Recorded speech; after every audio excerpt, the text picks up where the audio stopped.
최경영의 최강 시사.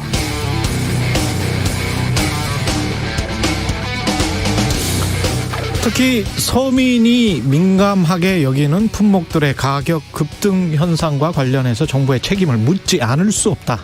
정부의 실정은 서민의 삶을 위협한다. 정부는 서민에게 중요한 식료품이나 생활물가에 대해서도 미리 대비하지 못하고 가격이 오른 후에야 황급히 대책 마련에 골몰을 하고 있다. 원유와 천연가스 가격이 상승하면 그 충격은 난방비 상승으로 이어질 것이다. 글로벌 공급망 체계에 대한 면밀한 검토와 농산물 가격 안정을 위한 선제적인 정책을 집행해야 한다. 지금 같은 주먹구구식 방법에서 벗어나 유류세를 에너지 가격에 연동해 자동적으로 조정하는 방안 등 보다 체계적인 방안도 검토해 봐야 한다. 도대체 정부는 무엇을 하고 있는지 답답하다. 물가 대책이 심각하다.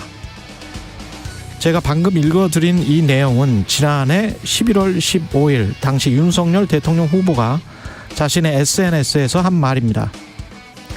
지난해 11월 이즈음 발표된 소비자 물가지수 상승률은 3.2%였고 최근 발표된 6월 소비자 물가지수 상승률은 6%였습니다. 야당에서 여당이 됐다는 건 결국 비판만 하다가 책임지고 해결책을 내놔야 하는 자리로 갔다는 것을 의미합니다. 윤석열 대통령은 이제 야당 후보가 아닙니다. 대통령입니다. 매일 남 탓, 환경 탓, 지난 정부 탓만 할 수 없습니다. 바이든 대통령에게 선물 받았던 팻말에 적혀있는 문구가 뭐였나요? The buck stops here. 모든 책임은 내가 진다. 그 팻말 글귀의 뜻을 다시 한번 잘 새겨보시기 바랍니다. 네, 안녕하십니까. 7월 7일 세상에 이익이 되는 방송 최경영의 최강시사 출발합니다. 저는 KBS 최경영 기자고요. 최경영의 최강시사 유튜브에 검색하시면 실시간 방송 보실 수 있습니다. 문자 참여는 짧은 문자 50원, 긴 문자 100원이 드는 샵 9730 또는 유튜브 무료 콩 어플 많은 이용 부탁드리고요. 청취율 조사 기간이 돌아왔습니다. 최경영의 최강시사로 다양한 질문 의견 보내주신 분들 중 추첨 통해서 시원한 커피 쿠폰 보내드리겠습니다. 오늘 최강시사 박지현 전 더불어민주당 비상대책위원장 만나보고요. 박형준 부산시장 연결해서 2030 월드 엑스포 부산 유치와 관련해서 이야기 나눠보겠습니다.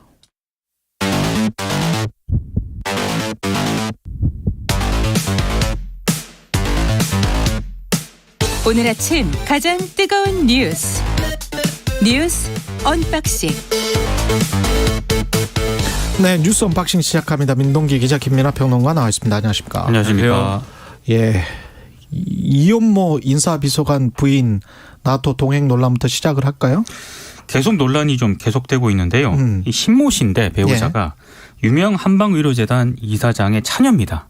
네, 차녀. 예, 차녀고요. 예. 김건희 여사와 오랜 기간 개인적인 인연을 이어왔다. 이런 언론 보도가 있는데 근데 이건 언론 보도를 좀 자세히 보셔야 되는 게 약간 나뉩니다. 예. 김건희 여사와는 좀 큰 인연이 없다라는 보도도 있거든요. 윤석열 대통령과는? 윤석열 대통령과는 이 대통령과는 각별한 관계인 것으로 일단 확인이 되고 있고요. 한겨레에서는 뭐 중매를 서줬다는 거 아니에요? 그렇습니다. 윤 대통령이 직접 이 신모 씨와 이원모 비서관의 중매를 섰다.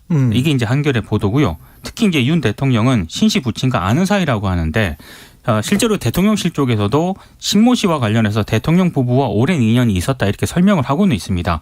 그리고 언론 보도가 좀 나뉘긴 합니다만 대선 기간에도 이 김 여사를 물밑에서 지원을 했다는 그런 보도도 있고요. 일단 한방 관련 업체 대표를 지냈고 지난 4월 30일 등기 이사직을 일단 사임을 한 상태라고 합니다. 이 신 씨하고 신 씨 모친이 또 있는데 지난해 윤 대통령이 대선 예비 후보로 후원금 모금을 개시했을 때 각각 1,000만 원씩 모두 2천만 원의 정치 후원금을 냈다라고 하는데요.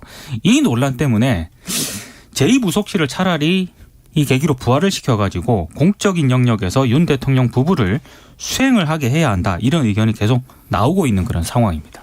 그러니까 대통령실이 여기에 대해서 계속 이제 설명 내지는 해명을 시도를 하고 하는데 이제 듣는 사람 입장에서는 이제 의문이 100% 이제 해소가 안 되기 때문에 그렇죠. 기자들하고 뭐 설전도 있고 뭐 이랬습니다만. 그러니까 이게 결론적으로 얘기해서 대통령실이 반복적으로 하고 있는 해명의 핵심 뭐 법을 어긴 건 없다. 있을 수 있는 일이다 하지 않습니까? 근데 이제 있을 수 있다는 걸 넘어서 가지고 왜 이분이 이런 일을 했어야만 되는 거냐. 대통령의 사전 동선이나 이런 것들을 다 체크하고 그 사전 답사를 같이 가고 그리고 숙소를 같이 쓰고 공군 1호기를 타야 되는 이유가 뭐였느냐. 갈 때 여권이랄지 이런 것들도 좀 궁금하고 그렇죠. 어느 정도의 서류를 받는지도 궁금하죠. 네. 예. 이제 그거는 대통령실에서 이제 필요한 수행원 명단을 외교부한테 줘가지고 외교부가 관용 요건 발급했다 그러거든요. 그래서 그런 절차에 대해서 외교부가 그 따로 명단에 있는 사람들이 적합한지 여부는 판단 안 했다는 겁니다. 그렇겠죠. 예. 예, 대통령실에서 주니까. 그렇죠. 그 이런 것들이 왜 일어났냐에 대해서 설명이 있어야 되는데 이 전문성이 있는 인사이다라는 뭐 해명도 있었지만 또 어제 나온 얘기를 보면은 이 오랜 이 대통령 부부와 오랜 인연이 있는 게 맞기 때문에 뭐 예를 들면 대통령 부부 의중도 잘 이해해야 이게 최대한 효과를 거두는 것이다라는 언급도 있었거든요. 그럼 뭐 가까운 사람 예를 들면 대통령 이 내외하고 가까운 사람들이면 그냥 다 이런 일을 굉장히 이제 비밀로 취급되는 어떤 그런 내용들까지도 다 접근할 수 있는 이 직책에 막 할 수 있는 것인지 이런 것들에 대한 설명이 또 필요한 것이죠. 근데 해명이 대통령 의중을 잘 이해하는 사람이 옆에서 필요하다라고 하면 전문가들에게 대통령이나 대통령의 부인 배우자가 정확히 자신의 의중을 이야기하면 되는 거 아니에요? 가까운 그렇죠. 사람이든 먼 사람이든 간에. 그렇죠. 근데 이분이 한방업체에서 뭐 대형 컨퍼런스 같은 거를 국제 회의 같은 거를 기획했다라고 하는데 그것과 대한민국이라는 국가 행사 거기다가 스페인 영어는 잘한다며요. 근데 스페인은 스페니쉬 쓰는 거 아닙니까? 스페인어 쓰는 거 아니에요? 물론 뭐 거기 네. 스페인에 있는 사람들은 이제 스페인어를 쓰겠죠. 네, 근데 뭐 다른 이제 국제사회 관계자들이 많이 있는 데서 뭐 영어가 중요할 수도 있겠는데 네. 그건 이제 뒤집어서 얘기할 수도 있습니다. 영어를 잘하는 사람은 이분밖에 없는 것이냐. 그러니까요. 예, 다른 전문성이 있는 인사들 중에도 그런 역할 충분히 할 수 있는 사람인데 그래서 왜 이 사람이어야만 했느냐에 대한 답은 지금 나오지 않고 있기 때문에 이 결론적으로 얘기하면 굉장히 인사라든가 이런 어떤 사람 쓰는 일에 있어서 대통령이 굉장히 자의적인 기준으로 좀 임하고 있는 거 아니냐라는 지적이 나올 수밖에 없습니다. 그리고 이 보도를 자세히 보시면은요 대통령실 해명이 약간 좀 뭐가 안 맞아요. 예. 그러니까 김건희 여사 일정 동행 안 했다. 그러니까 행사 기획이라든가 이런 거를 담당했다는 거 아닙니까? 예, 스페인에서는 일정은 동행 안 했다. 그렇습니다. 예. 그런데 또 대통령실의 관계자 멘트가 또 계속 나오고 있는데 대통령 지금 김이나 평론가도 얘기를 했지만 대통령 부부의 의중을 잘 이해하는 그런 게 있어야 된다라고 또 멘트를 하고 있거든요. 그러니까 이게 앞뒤가 맞지 않는 해명이에요. 그리고 그 이제 호텔 있으면서 계속 보고 같은 거 비슷한 서류 같은 거는 계속 받았다는 그렇죠. 거예요. 예. 이 일정 전체를 조율하는 무슨 코디네이터처럼 행동을 했다는 거 아닙니까? 근데 또 일부 보도도 이것도 이제 대통령실 관계자 발인 건데 예. 일부 보도를 또 보면은 이분이 다른 일정엔 관여하지 않고 그 문화원 있지 않습니까? 스페인에 있는 거기 김건희 여사 방문했잖아요. 예. 그 일정에 관계했고 거긴 같이 갔다 이렇게 돼 있는데 그럼 이건 또 기획만 한 게 아니라 그렇죠. 수행을 했다는 측면의 얘기가 되거든요. 그러니까 이게 해명도 서로 맞지 않고 혼란스럽습니다. 근데 여기서 또 중요한 거는 결국 그러면 윤석열 대통령과 영부인의 어떤 의중이 아니면 이분이 이런 업무를 맡게 되지 않았을 거잖아요. 우리가 상식적으로 생각할 때 예. 외교부나 뭐 경호처나 대통령실 뭐 비서실에서 우리가 이렇게 찾아보다 보니까 이런 사람이 있는데 공교롭게도 대통령과도 인연이 있으시군요. 뭐 이렇게 접근하지 않았을 거잖아요. 예. 그렇다고 한다면 대통령이 이 문제에 대해서 왜 이렇게 첫째 왜 이렇게 된 것인지 둘째 만약에 이렇게 된 것이 뭐 나름대로 이유가 있었다 하더라도 이런 비판이 나오는 거에 대해서 어떻게 생각하는 것인지 셋째 앞으로 어떻게 할 것인지 그러면 이런 것들을 직접 설명해 주는 게 필요하다고 생각을 합니다. 이 비슷한 내용이 KBS가 또 보도를 했는데 윤석열 대통령 외가 친인척 채용 관련 보도가 있었습니다. 그러니까 이 대통령 부부를 수행 보좌하는 대통령 부속실이 있지 않습니까? 예. 근데 윤 대통령 외가 쪽 친척인 최모 씨가 있는데 국장급 선임 행정관으로 일하고 있다. 이게 KBS 보도 내용입니다. 윤 대통령과는 육촌지간이라고 하고요. 김건희 여사 업무를 지금 총괄하고 있다. 이렇게 보도가 되고 있는데 물론 이 친척 채용의 위법은 아닙니다. 그렇죠. 예. 예. 근데 과연 공정한 것인가 이런 지적은 계속 나오고 있고요. 특히 최 씨가 부속실에서 이른바 가칭 관저팀 소속 팀장을 맡고 있다라고 하는데 김건희 여사 보좌 업무를 주로 담당을 했다라고 하거든요. 근데 이 팀 자체가 국회의원 보좌관 출신하고 코바나 컨텐츠 출신 2명도 모두 5명가량으로 꾸려져 있다라고 하고요. 곧 한남동 관저가 완공이 되지 않습니까? 여기로 이동할 것으로 일단 알려지고 있습니다. 그러니까 사실상 대통령 배우자를 보좌하는 공식 기구인 제2부속실 아니냐 이런 지적이 이제 나올 수 있는 그런 대목인데 여기에 대해서 대통령실이 해명을 했는데 일단 대선 경선 캠프 구성 때부터 여러 업무를 수행을 해서 업무 연속성 측면에서 대통령실에 임용이 된 것이다 이렇게 해명을 했고요. 외가 6초는 이해충돌방지법상 채용 제한 대상도 아니다라고 밝혔습니다. 그리고 선임 행정관이 사실상 부속 2팀이란 내용도 사실과 다르다라고 반박을 했습니다. 일단 이 최모 씨는요. 대선 당시 윤 대통령의 캠프에서 회계팀장을 맡았고요. 대통령직 인수위원회에서도 일한 것으로 지금 확인이 되고 있습니다. 이 경우도 지금 이제 뭐 육촌 친척이기 때문에 이제 이게 법에 이제 저촉되는 그러한 이제 인사는 아니다라는 해명이 핵심인데 근데 그건 이제 법에 뭐 저촉되지 않는다라는 거고 그러면 그렇죠. 이분은 그러면 어떤 과정을 통해서 대통령실에서 일하게 된 거고 왜 어떤 일을 지금 하고 있는 건지 이런 것들이 다 애매하기 때문에 논란이 커질 수밖에 없는 거거든요. 가령 이분이 실제로 관저팀의 책임을 맡고 있는 것이다라고 하면 이 관저팀이라는 게 과거에 어쨌든 부속실의 역할을 하는 거잖아요. 그렇죠. 그런 경우에 이게 업무의 특성상 대통령과 그 영부인에 대해서 밀접 접촉해서 이제 수행을 하는 뭐 그런 과정이 다 포함되기 때문에 그런 거라고 하면은 뭐 가까운 사람, 편한 사람을 쓰는 게 일정 정도 이해가 될 여지도 있습니다. 근데 그런 기준이냐라고 물어봤더니 대통령실은 그거 아니다라는 거잖아요. 지금 그런 업무하는 건 아니다. 네. 그리고 이분이 어쨌든 초기부터 이 캠프에서 선거 때 캠프에서 이제 회계팀장이나 이런 것들을 맡았기 때문에 업무의 연속성상 대통령실에 이제 채용이 된 거다라고 얘기를 하고 있지만 그럼 처음에 캠프에 결합할 때의 어떤 맥락은 뭐였느냐. 그냥 이렇게 뭐 같이 뭔가 일을 도모해 보고자 이렇게 했는데 알고 보니 육촌이었다. 이게 아니지 않습니까? 지금 보도 내용을 보면은 예.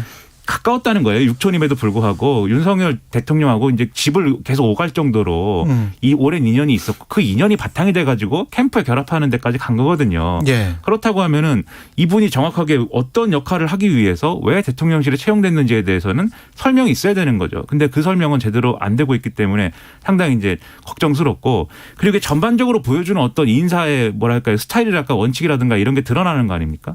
오늘 중앙일보를 보면 중앙일보의 한 논설위원이 쓴 이 칼럼 기사 비슷한 칼럼이 있습니다.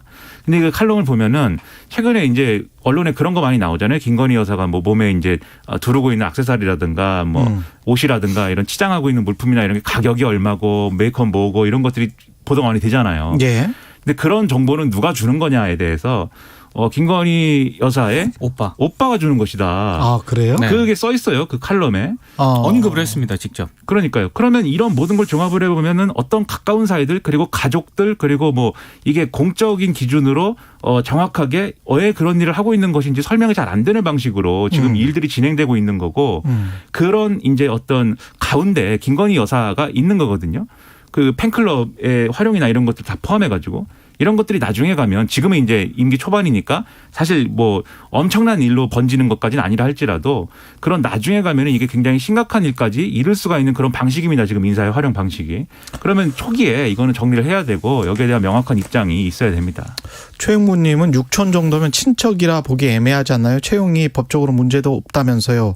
라고 말씀하셨고 아트센터님은 6천이면 남이라고 할 수 없죠. 애초에 이런 논란이 일지 않게 조심할 필요도 있었죠. 이렇게 말씀하셨는데요. 그 채용 자체에 관해서는 저는 뭐 그럴 수도 있다라고 보는데요. 이게 지금 대통령실에서 그 뭐 먼 친척인 거는 맞다 인정을 했잖아요. 그리고 신 씨 같은 경우도 후원금도 내고 뭐 중매를 한 사람이다 뭐 이런 뭐 기사도 나왔고 그랬잖아요. 그러면은 이게 조직에 미치는 영향을 꼭 생각을 해봐야 돼요. 그러면 그렇죠. 그 인사 담당자 뭐 결국은 이제 대통령이죠. 대통령이 대통령실과 정부 전체에 어떤 시그널을 줄 것인지 이게 어떤 끈이 있고 저 사람은 굉장히 강력하기 때문에 먼 친척이지만 집을 수시로 드나드는 그랬던 사이이기 때문에 저 사람은 때 어떤 이야기를 하면 뭐가 잘 이루어지겠구나. 저 사람은 그 전에도 뭐 1,000만 원씩 후원금을 주고 중매까지 섰다는 사람이니까 저 사람과 어떻게 연결이 되겠구나. 그렇죠. 라는 그런 시그널. 그러면 그게 조직이 건강한 조직이 되겠습니까? 아니면은 사적인 것과 공적인 게 섞여버리는 조직이 되겠습니까? 그렇죠. 이건 당연히 조직론이나 경영을 하는 사람들 입장에서는 그거를 신경 쓰면서 인사를 할 수밖에 없거든요. 그러니까 아무리 가까운 사람이라도 공적으로 만나는 거 아니면 멀리 하는 게 왜 그렇겠어요? 왜 우리 선조들은 그렇게 했겠고 지금 현대 경영 이론에서도 왜 그렇게 공정하게 서로를 조직원들을 다루라고 하겠어요? 근데 한국적인 문화에서 이런 게 자꾸 발생을 하는 걸 특히 또 우리가 박근혜 전 대통령 그 논란이 있었었지 않습니까? 비선 논란이 있었기 때문에 이게 바람직한가? 전혀 그럴 것 같지 않은데요? 이제 육촌이라는 거에 대해서 또 한 말씀 드리면 저는 뭐 태어나서 제 육촌은 본 적도 없습니다, 사실. 그러니까 사실 일반인 입장에서 뭐 육촌은 그렇게 가깝나 이런 의문이 드는 건 당연해요. 근데 또 한쪽에서 또 좀 이제 우리가 유념해야 될 거는 예를 들면 국회의원의 경우에 아마 8촌 이내의 촌수에 해당하는 친인척을 채용하거나 할 때 그거 아마 신고해야 되거든요. 국회 사무총장한테. 그런 기준도 있는 걸 미루어 보면은 그렇죠. 이게 육촌이라고 해서 그냥 남이야 이렇게 정리할 수 있는 것은 사실 또 우리 공직사회 또 이런 데서는 또 아니었다 지금까지도 그런 부분도 같이 봐야 되는 거죠. 예. 국정원이 그리고 박지원 전 국정원장이죠. 서훈 역시 전 국정원장이었는데 고발을 했습니다. 그러니까 서해 공무원 피격 사건하고요. 예. 탈북어민 북송 사건과 관련해서 박지원, 서훈 전 국정원장을 각각 고발을 했습니다. 그러니까 자체 조사를 했는데 서해 공무원 피격 사건과 관련해서 첩보 관련 보고서 등을 무단 삭제한 혐의 등으로 대검에 박지원 전 원장을 고발했다고 밝혔고요. 그리고 서훈 전 원장에 대해서는 탈북어민 북송 사건과 관련해서 당시 합동조사를 강제 조기 종료시킨 혐의 등으로 고발했다는 게 국정원의 입장입니다. 어제 박지원 전 원장이 SNS에 이제 입장을 내놓았는데 안보 장사하지 말라 이렇게 반박을 했습니다. 첩보는 국정원이 생산하지 않는다라고 밝혔고요. 한미정보당국이 수사하는 첩보인데 국정원장이 없앤다고 해서 그게 없어지느냐 또 그걸 없앨 이유도 없다라고 했고 국정원을 정치로 소환하지 말라. 단호히 맞서겠다 이런 입장을 내놓았습니다. 근데 지금 국민의힘 같은 경우에는요. 문재인 전 대통령 책임론을 거론을 하고 있고요. 국가안보 문란 TF를 새로 발족을 시켰거든요. 그리고 검찰이 이 국정원 고발 사건을 서울중앙지검에 또 배당을 했습니다. 송경호 서울중앙지검장은 검찰 내 윤석열 사단으로 통하고 있고 특히 조상준 국정원 기획조정실장은 검사 출신인데 그렇죠. 윤 대통령의 최측근 인사입니다.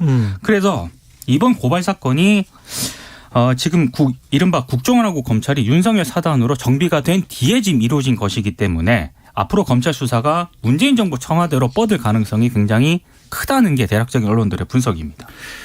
크게 나누면 두 가지 쟁점이 있을 것 같은데 첫 번째로 이 사건 지금 이제 고발한 것 자체에 대해서 평가를 해보자라면 지금 뭐 두 가지 시각이 있는 것 같아요. 예를 들면 조선일보의 경우에는 이런 보도를 했습니다. 이제 박지원 전 원장이 그럼 뭘 삭제했다는 거냐에 대해서 조선일보가 취재를 해 보니까 이제 그 국정원 내에 있는 여러 가지 이제 정보 중에 그 이 사건이 벌어졌을 당시에 이 해수부 공무원이 나는 대한민국 공무원이다. 이 구조를 바란다라고 얘기를 한 내용이 있는데 이건 이제 예를 들면 월북이냐 표류냐라고 했을 때는 표류에 가까운 내용이 될 수 있는데 그렇겠죠. 네, 미국 이걸 삭제했다. 뭐 이런 지워버렸다. 이런 얘기인데 조선일보 보도는 그렇습니다. 이건 조선일보 보도고. 근데 이제 그게 이제 예를 들면은 이 박지원 전 원장의 이제 항변에 맞춰 생각을 해보면 그 정보는 국정원이 자체 생산한 정보라고 하면은 이거를 지웠다라는 게 문제가 될 수도 있을 것 같아요.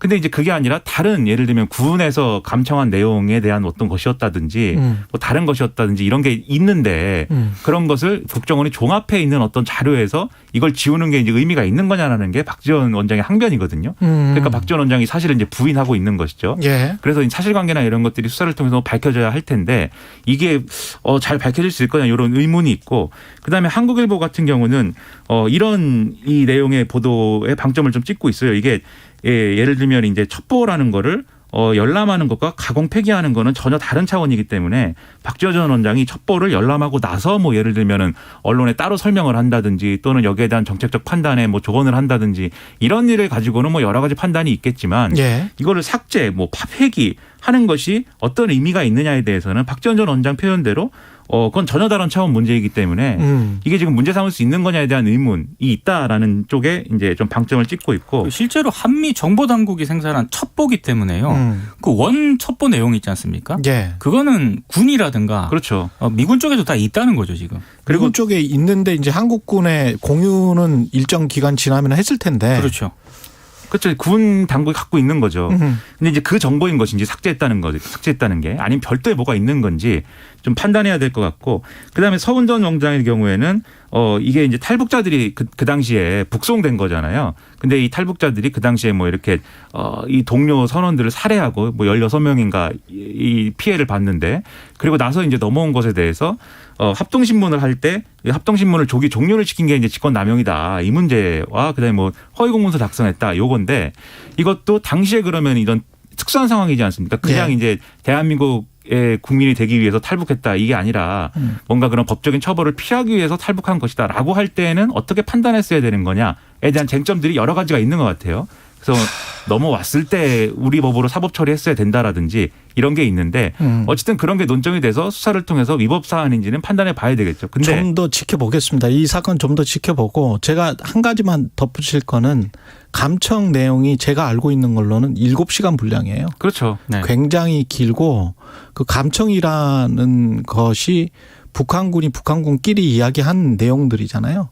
그거를 주한 미군과 한국군이 합동으로 하는 그 업무를 보는 데가 있습니다. 그 업무를 보는 정보여단이 있는데 정보대대도 있고 그래서 가서 뭐 여러 가지를 했는데 그거 중에서 일부를 빼가지고 이게 없었으니까 뭐고 뭐 이걸 없앴으니까 어떻다라고 말하는 것을 법적으로 어떻게 논할지는 한참 지나봐야 될 것 같아요. 근데 이게 여기서 굉장히 좀 복잡한 문제예요. 여기서 그래서 또 하나의 결을 지적하고 싶은 게 그런데 이 보는 시각들 있잖아요. 수사가 왜 시작된 거지에 대한 시각. 평론가라든지 기자랄지 정치권 인사랄지 국정원이 자체적으로 우리가 조사해봤더니 삭제한 것 같아. 또는 여기에 무리수를 둔 것 같아.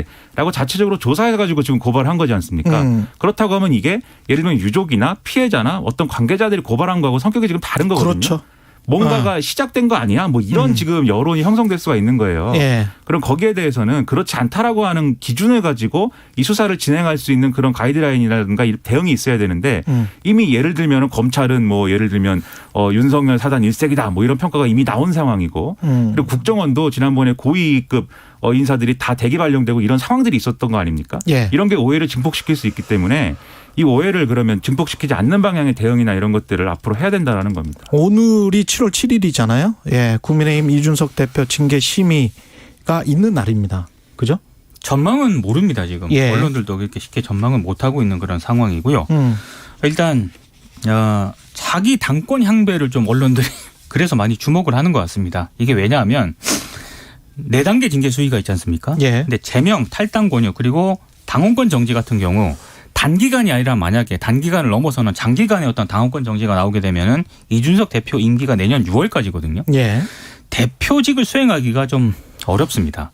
그래서 만약에 지금 그 3가지 어떤 조치가 나온다라고 한다면은 자기 당권 구도와도 연관이 돼 있는 그런 대목이 있고요. 이준석 대표 쪽에서는 일단 경찰 수사 결과가 나오지 않았기 때문에 윤리위에 어떤 징계도 본인은 받아들이기 어렵다. 그래서 만약에 어떤 징계 조치가 내려지게 되면은 효력 정지 가처분 신청과 같은 법정 공방으로 이제 벌어질 가능성이 굉장히 큰데요. 근데 만약에 징계를 받고 대표직을 수행할 수 없는 그런 상황이 되지 않습니까? 이렇게 되면은 지금 국민의힘 당원에 따르면은 권위된 당대표의 자녀 임기가 6개월 이상일 경우에는 임시 전당대회를 열어서 당대표를 뽑도록 되어 있거든요. 근데 지금 당 일각에서는 그 임기가 1년도 채 안 남았는데 임시 지도부를 뽑아서 1년 동안 전당대회 2번 치르는 것보다는 아예 이참에 비대위 구성하자 이런 얘기도 지금 나오고 있는 그런 상황입니다. 물론 윤리위가 이준석 대표를 징계하지 않는 경우도 발생할 수가 있습니다. 그렇게 되면은 이제 이 대표 입장에서는 이제 기상회생할 수 있는 그런 발판도 마련할 수가 있는데 한 가지 여기서 변수가 또 하나 있는 게요.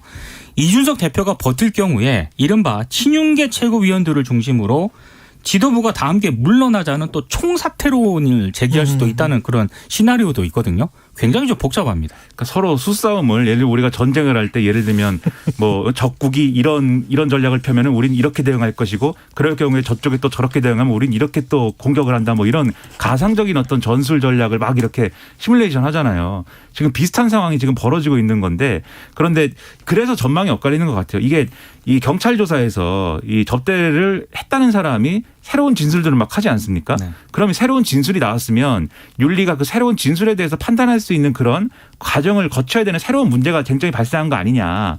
이 논리로 지금 당장 이 윤리가 결론 내리기 어렵다. 라는 주장이 막 이렇게 공개적으로 나오고 있고 반면 이 상황을 더 그럼 끌면 계속해서 당의 혼란은 가중될 것이기 때문에 어떤 결정이든지 빨리 하는 게 맞다라는 현실론이 또 부딪히고 있는 상황이어서 그렇죠. 예. 이 밤이 될 때까지 이 마음을 놓을 수가 없는 그런 상황인 거죠. 여기까지 하겠습니다. 뉴스 언박싱 민동기 기자 김민아 평론가였습니다. 고맙습니다. 고맙습니다. KBS 1라디오 최경영의 최강시사 듣고 계신 지금 시각 7시 45분입니다. 출근길 날씨 정보입니다. 오늘은 무더위 속에 장맛비 소식도 있어서 우산을 챙겨서 나가셔야겠습니다. 비는 지금 서해 5도에 내리고 있고 정오를 전후해서는 중부지방과 전라도, 경북과 제주도로 확대되겠습니다. 내일은 전국에 비가 오겠고요. 이번에도 수도권과 강원도에 집중호우가 예상돼 각별히 주의를 하셔야겠습니다. 지난 밤사이 많은 지역에서 열대야가 나타났고요. 오늘도 한낮 기온이 서울 30도, 대전, 광주 33도, 대구 34도까지 오르면서 찜통더위가 계속될 전망입니다. 현재 서울의 기온은 27.5도입니다. 날씨 정보 송소진입니다. 이어서 이 시각 교통 상황을 KBS 교통정보센터 유아영 씨가 전해드립니다. 네, 이 시각 출근길 교통정보입니다. 영동고속도로 강릉 쪽으로 서창에서 월곶 부근까지 밀리고요. 좀 더 가서 군자요금소 4차로와 갓길에선 고장난 화물차를 처리하고 있습니다. 주의하시고요. 이후 동군포부터 부곡 그리고 용인에서 양지터널 부근까지 어렵습니다. 경부고속도로 서울 쪽은 조금 전부터 수원에서 교통량 늘었고요. 이후에는 달래내 부근에서 반포 나들목까지 정체입니다. 서울 시내는 분당수서로 도심 쪽, 복정부터 탄천 1교까지 정체고요. 올림픽대로 공항 쪽으로는 암사대교부터 영동대교까지 밀리고 더 가서는 동호대교 부근 5차로에 고장난 차가 서 있습니다. 돌발 구간 지나 다시 한남대교부터 노량진 수사시장까지 제속도 못 내고요. 반대 잠실 방향은 행주대교에서 성산대교, 다시 여의하류부터 반포대교까지 더딘 흐름 보입니다. 동부가선도로 도심 쪽으로는 도봉지하차도부터 성수 분기점까지 지금 50분 정도 소요됩니다. KBS 교통정보센터에서 임초희 였습니다.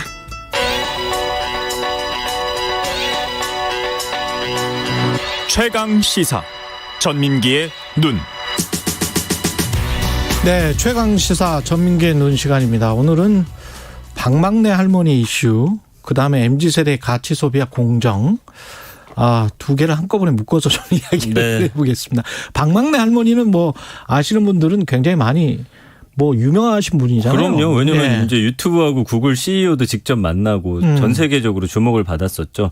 근데 이제 그 손녀 김유라 씨가 이제 사실은 이 채널의 대표이자 PD예요. 유라 PD. 그렇죠. 예. 근데 이제 결혼 소식에 지금 구독 취소에 역풍을 맞았는데 왜 그러냐면 그 예비 남편의 과거 행적 때문입니다. 그 예전에 그러니까 2015년입니다. 다른 작가하고 콜라보를 통해서 티셔츠를 제작했는데 예. 이 약간 좀 욕이 섞인 그런 내용에 이게 이제 그런 시리즈물에서 집단 성폭행을 연상하는 성정적인 일러스트를 담았거든요. 이게 이제 재소환되면서 그런 티셔츠를 만들었다고? 그렇습니다. 그 남편이. 예. 그래서 유라의 남편이. 그렇습니다. 그래서 이제 그게 이제 예. 지금 이슈가 되고 있는 거죠. 예. 그 구독을 많이 취소했습니까? 지금 주말에만 3만 명, 136만 명에서 3만 명 빠졌는데 어제 오늘 봤더니 131만 명까지 5만 명 정도가 빠지긴 했어요. 예. 그러니까 뭐 지금은 약간 그 추세는 조금 줄어들긴 하지만 그래도 한 5만 명 정도가 줄어들었습니다. 구독을 취소하시는 분들은 뭐라고 하면서 이제 취소를 하는 거예요? 그러니까 뭐 예를 들면은 이건 아닌 것 같다. 이건 아니다. 예. 근데 그 사실은 이게 아니 좀 그러면 어려운 이건 문제예요. 아닌 것 같다는 게 이 결혼 반댈세예요? 뭐 그런 것도 있고 예. 이런 사람과 결혼한다는 거에 대해서 실망이다라든지. 아, 유라에 관해서 실망이다. 예, 그러면서 뭐 그동안 감사했습니다. 뭐 여기까지인 것 같습니다. 이런 댓글들 남기면서 좀 그럼 박막내 할머니가 결혼하는 건 아니잖아요. 그건 아니죠. 예. 어려운 문제예요. 예. 예, 어렵습니다. 네, 그 사과도 사실은 했거든요. 유라 PD는 네. 예. 왜냐하면 그때 그 부분에 대해서 좀 후회하고 있고 이미 지금 남자친구가 후회하고 있다. 그렇죠. 7년 전의 일이어서 예. 그 시대가 지나서 지금 현재 이 사람과 만나는 거기 때문에 그런 이미지만으로 이 사람이 나쁜 사람이다 이렇게 좀 보진 않는다. 좀 따뜻하게 봐달라 이렇게 이야기를 했습니다. 아, 이게 뭐 논박이 많은 상황이라서 제가 뭐라고 말씀드리기는 뭐하고 네. 어떤 그 빅데이터 상에 관련된 네. 반응들이 뚜렷이 나온 게 있습니까? 예, 이제 박막리 할머니 관련해서 7월 1일부터 6일 어제 오후 5시까지 분석을 해봤더니 역시나 이제 남편 이야기, 사업 가구 뭐 이런 이야기들이 쭉 나오는데 감성어가 중요하죠. 33대 57. 뭐 화나다, 논란이다, 좀 부정적이다. 아, 예, 이런 화내다가 굉장히 크군요. 예, 혐오하다, 뭐 싫다 이런 단어들이 보이는데 33대 57이니까 솔직히 말씀드리면 이게 뭐 엄청 분노하는 단계는 아닌 것 같아요. 왜냐면 8, 90까지는 가야 모든 국민들이 봤을 때 이건 이제까지의 아니지. 빅데이터 분석상 예. 봤을 때 그리고 사실은 이 논란 터지기 전까지만 해도 사실 할머니에 대한 긍정은 한 7, 80% 됐었거든요. 많이 깎아먹긴 했지만 글쎄요. 예, 제가 판단하기에는 뭐 채널을 닫는다든지 아니면 이 이상의 이슈로 퍼져나갈 것 같지는 않습니다만 그래도 실망한 분들은 여기서 좀 떠나는 걸 막을 수는 없다. 예, 말씀드립니다. 이게 지금 MZ세대가 결국은 어떤 가치를 가지고 지금 소비를 하는 거잖아요. 맞습니다. 이게 네. 왜냐하면 가치 소비랑 연결이 되는 게 본인이 이제 이게 가치 있다라고 생각하고 만족도가 높은 소비재는 과감히 소비하고요. 그렇죠. 그렇지 않은 것들은 사실은 또 과감하게 버리는 그런 모습들이 보여지거든요. 그러면서 미닝아웃이라고 하는 트렌드와도 연결이 되는데 미닝아웃은 뭡니까? 이제 미닝은 그 어떤 의미라는 뜻이죠. 신념. 그렇죠. 그리고 아웃 벽장 속에서 나오다. 그래서 남들에게 밝히기 힘들어 함부로 드러내지 않았던 뭐 나만의 의미, 취향, 정치적, 사회적 신념 이런 걸 소비 행위를 통해서 드러내는 행위. 혹은 그동안은 사실은 내 목소리를 낼 수 있는 창구가 없었잖아요. 그렇죠. 그러나 SNS를 통해서 나의 어떤 정치적인 신념이나 뭐 예를 들면 남녀라든지 아니면 20, 30대 이런 갈등 이런 부분에 대해서도 가감 없이 자신의 의견을 좀 표현하는 것들을 말합니다. 자기가 입고 있던 옷을 통해서 자신의 어떤 가치나 신념을 드러내는 행위. 네. 예. 그런데 이게 지금 명확하게 증가하고 있다. 이런 가치 소비가. 그런 그렇죠. 데이터는 있습니까? 이 리서치 플랫폼 라임에서 최근 3년간의 거래 데이터를 분석을 해서 이 가치 소비 증가 추세를 확인했거든요. 그러니까 소비 활동을 통해서 내 신념이나 가치관을 이제 표출하는 것에 대한 관련 제품 판매가 2019년 1분기 대비해서 2022년 1분기 171.4%나 증가했더라고요. 그래서 특히 올해 1분기 미닝아웃 제품 판매에서 MZ세대 구매 비중이 21%, X세대 19%, 베이비붐 세대 16%, 다른 상대보다 좀 높게 나타났죠. 그러네요. 그래서 어떤 제품들이냐면 요즘에 관심 높은 게 친환경, 에코, 천연, 그린, 비건, 무라벨, 라벨프리, 대나무 환경과 관련된 것들이 그렇구나. 가장 많고요. 예. 어쨌든 이것도 전국의 20대에서 60대 남녀 1,500명을 대상으로 이제 설문조사한 거고 정태 응답자의 83.5%가 가치 소비 활동을 해봤다. 요즘 뭐 ESG 경영 같은 것들도 그렇죠, 있잖아요. 그렇죠. 뭐 예를 들면 가뚝이다. 그래서 어떤 이 회사라든지 아니면 작은 그런 기업 혹은 가게가 좋은 일을 하고 있다라고 하면 우리 돈줄 내러 가자라고 하거든요. 가서 돈으로 혼내주자. 소비해주자. 그렇죠. 근데 또 여기가 공정하지 못하고 반사회적인 무언가를 했을 때는 우리는 가차없이 이 제품도 아무리 제품이 좋아도 이거 안 쓰고 좀 더 불편하고 품질은 좀 낮더라도 방향성이 좋은 것을 우리는 선택한다라는 것입니다.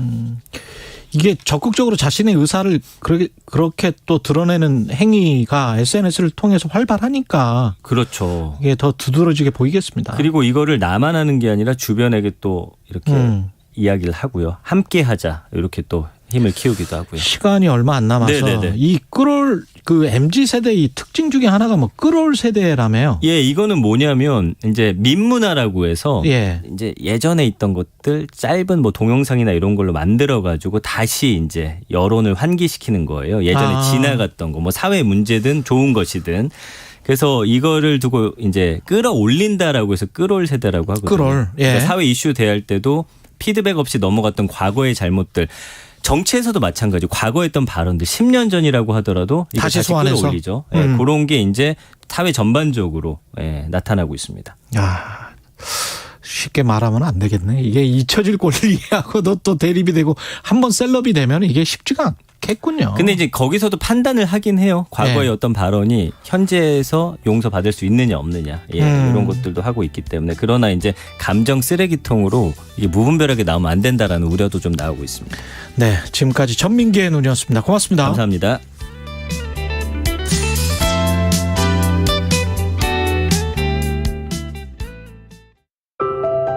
(2022년 6월) 정부가 저소득층 한시 긴급생활지원금을 지급합니다. 6월 24일부터 지급하는 이번 지원금은 기초생활수급자, 법정 차상위 계층 및 아동 양육비 지원 한부모 가족 등 약 227만 가구를 대상으로 합니다. 지원금은 별도 신청 없이 선불형 카드 또는 카드형 지역화폐 형태로 지급되며 읍면동 행정복지센터에서 방문 수령할 수 있습니다. 자세한 사항은 거주하는 지역의 시군구청 또는 읍면동 행정복지센터에 문의하세요. 이 캠페인은 보건복지부와 함께합니다.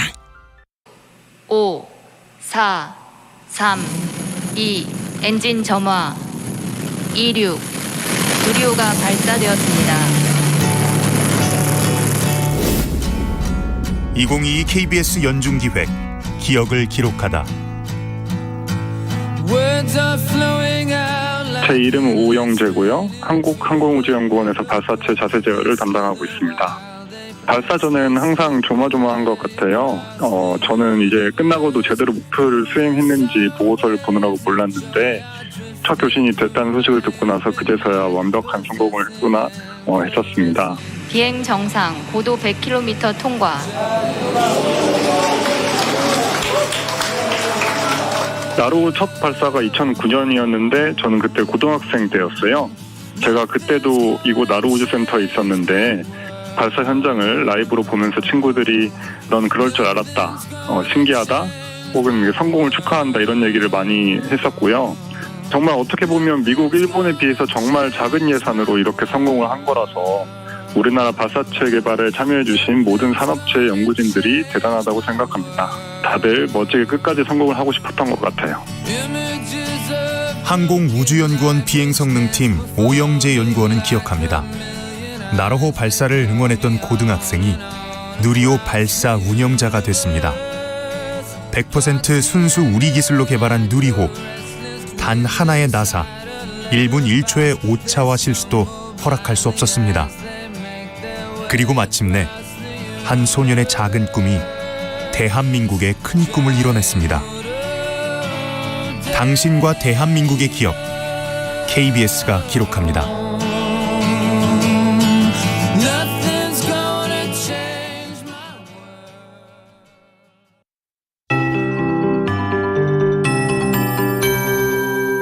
KBS 58분 날씨. 오늘은 폭염 속에 장맛비 소식도 있어서 우산을 챙겨서 다니셔야겠습니다. 오늘과 내일 비가 내리면서 일시적으로 기온이 떨어지는 곳도 있겠지만 높은 습도 때문에 무더위는 여전하겠습니다. 한낮 기온은 서울과 부산이 30도, 광주 32도, 대전, 강릉 33도, 대구와 제주 34도까지 오를 전망이고요. 전국 대부분 지방에 내려진 폭염특보도 계속 이어지고 있습니다. 지금 서해 5도에 비가 내리고 있습니다. 정오를 전후해서 그 밖에 중부지방과 전라도, 경북 북부와 제주도로 비가 확대되겠고 내일은 전국에 장맛비가 내리겠습니다. 이번에도 중북부 지방에 집중호우가 예상됩니다. 내일까지 경기 북부와 강원 북부에 150mm 이상, 서울 등 수도권과 강원 중남부에 최고 100mm의 많은 비가 내리겠고요. 충청도와 남부지방은 10에서 곳에 따라 80mm 이상, 강원 동해안과 제주도에는 5에서 30mm 정도의 비가 오겠습니다. 특히 중부지방과 전라도는 오늘 오후부터 내일 오전 사이에, 경상도는 내일 오전부터 오후 사이에 시간당 30에서 50mm의 매우 강한 비가 쏟아질 것으로 예상되니까요. 비 피해가 없도록 대비를 철저히 하시기 바랍니다. 현재 서울의 기온은 27.6도, 습도는 85%입니다. 송소진입니다.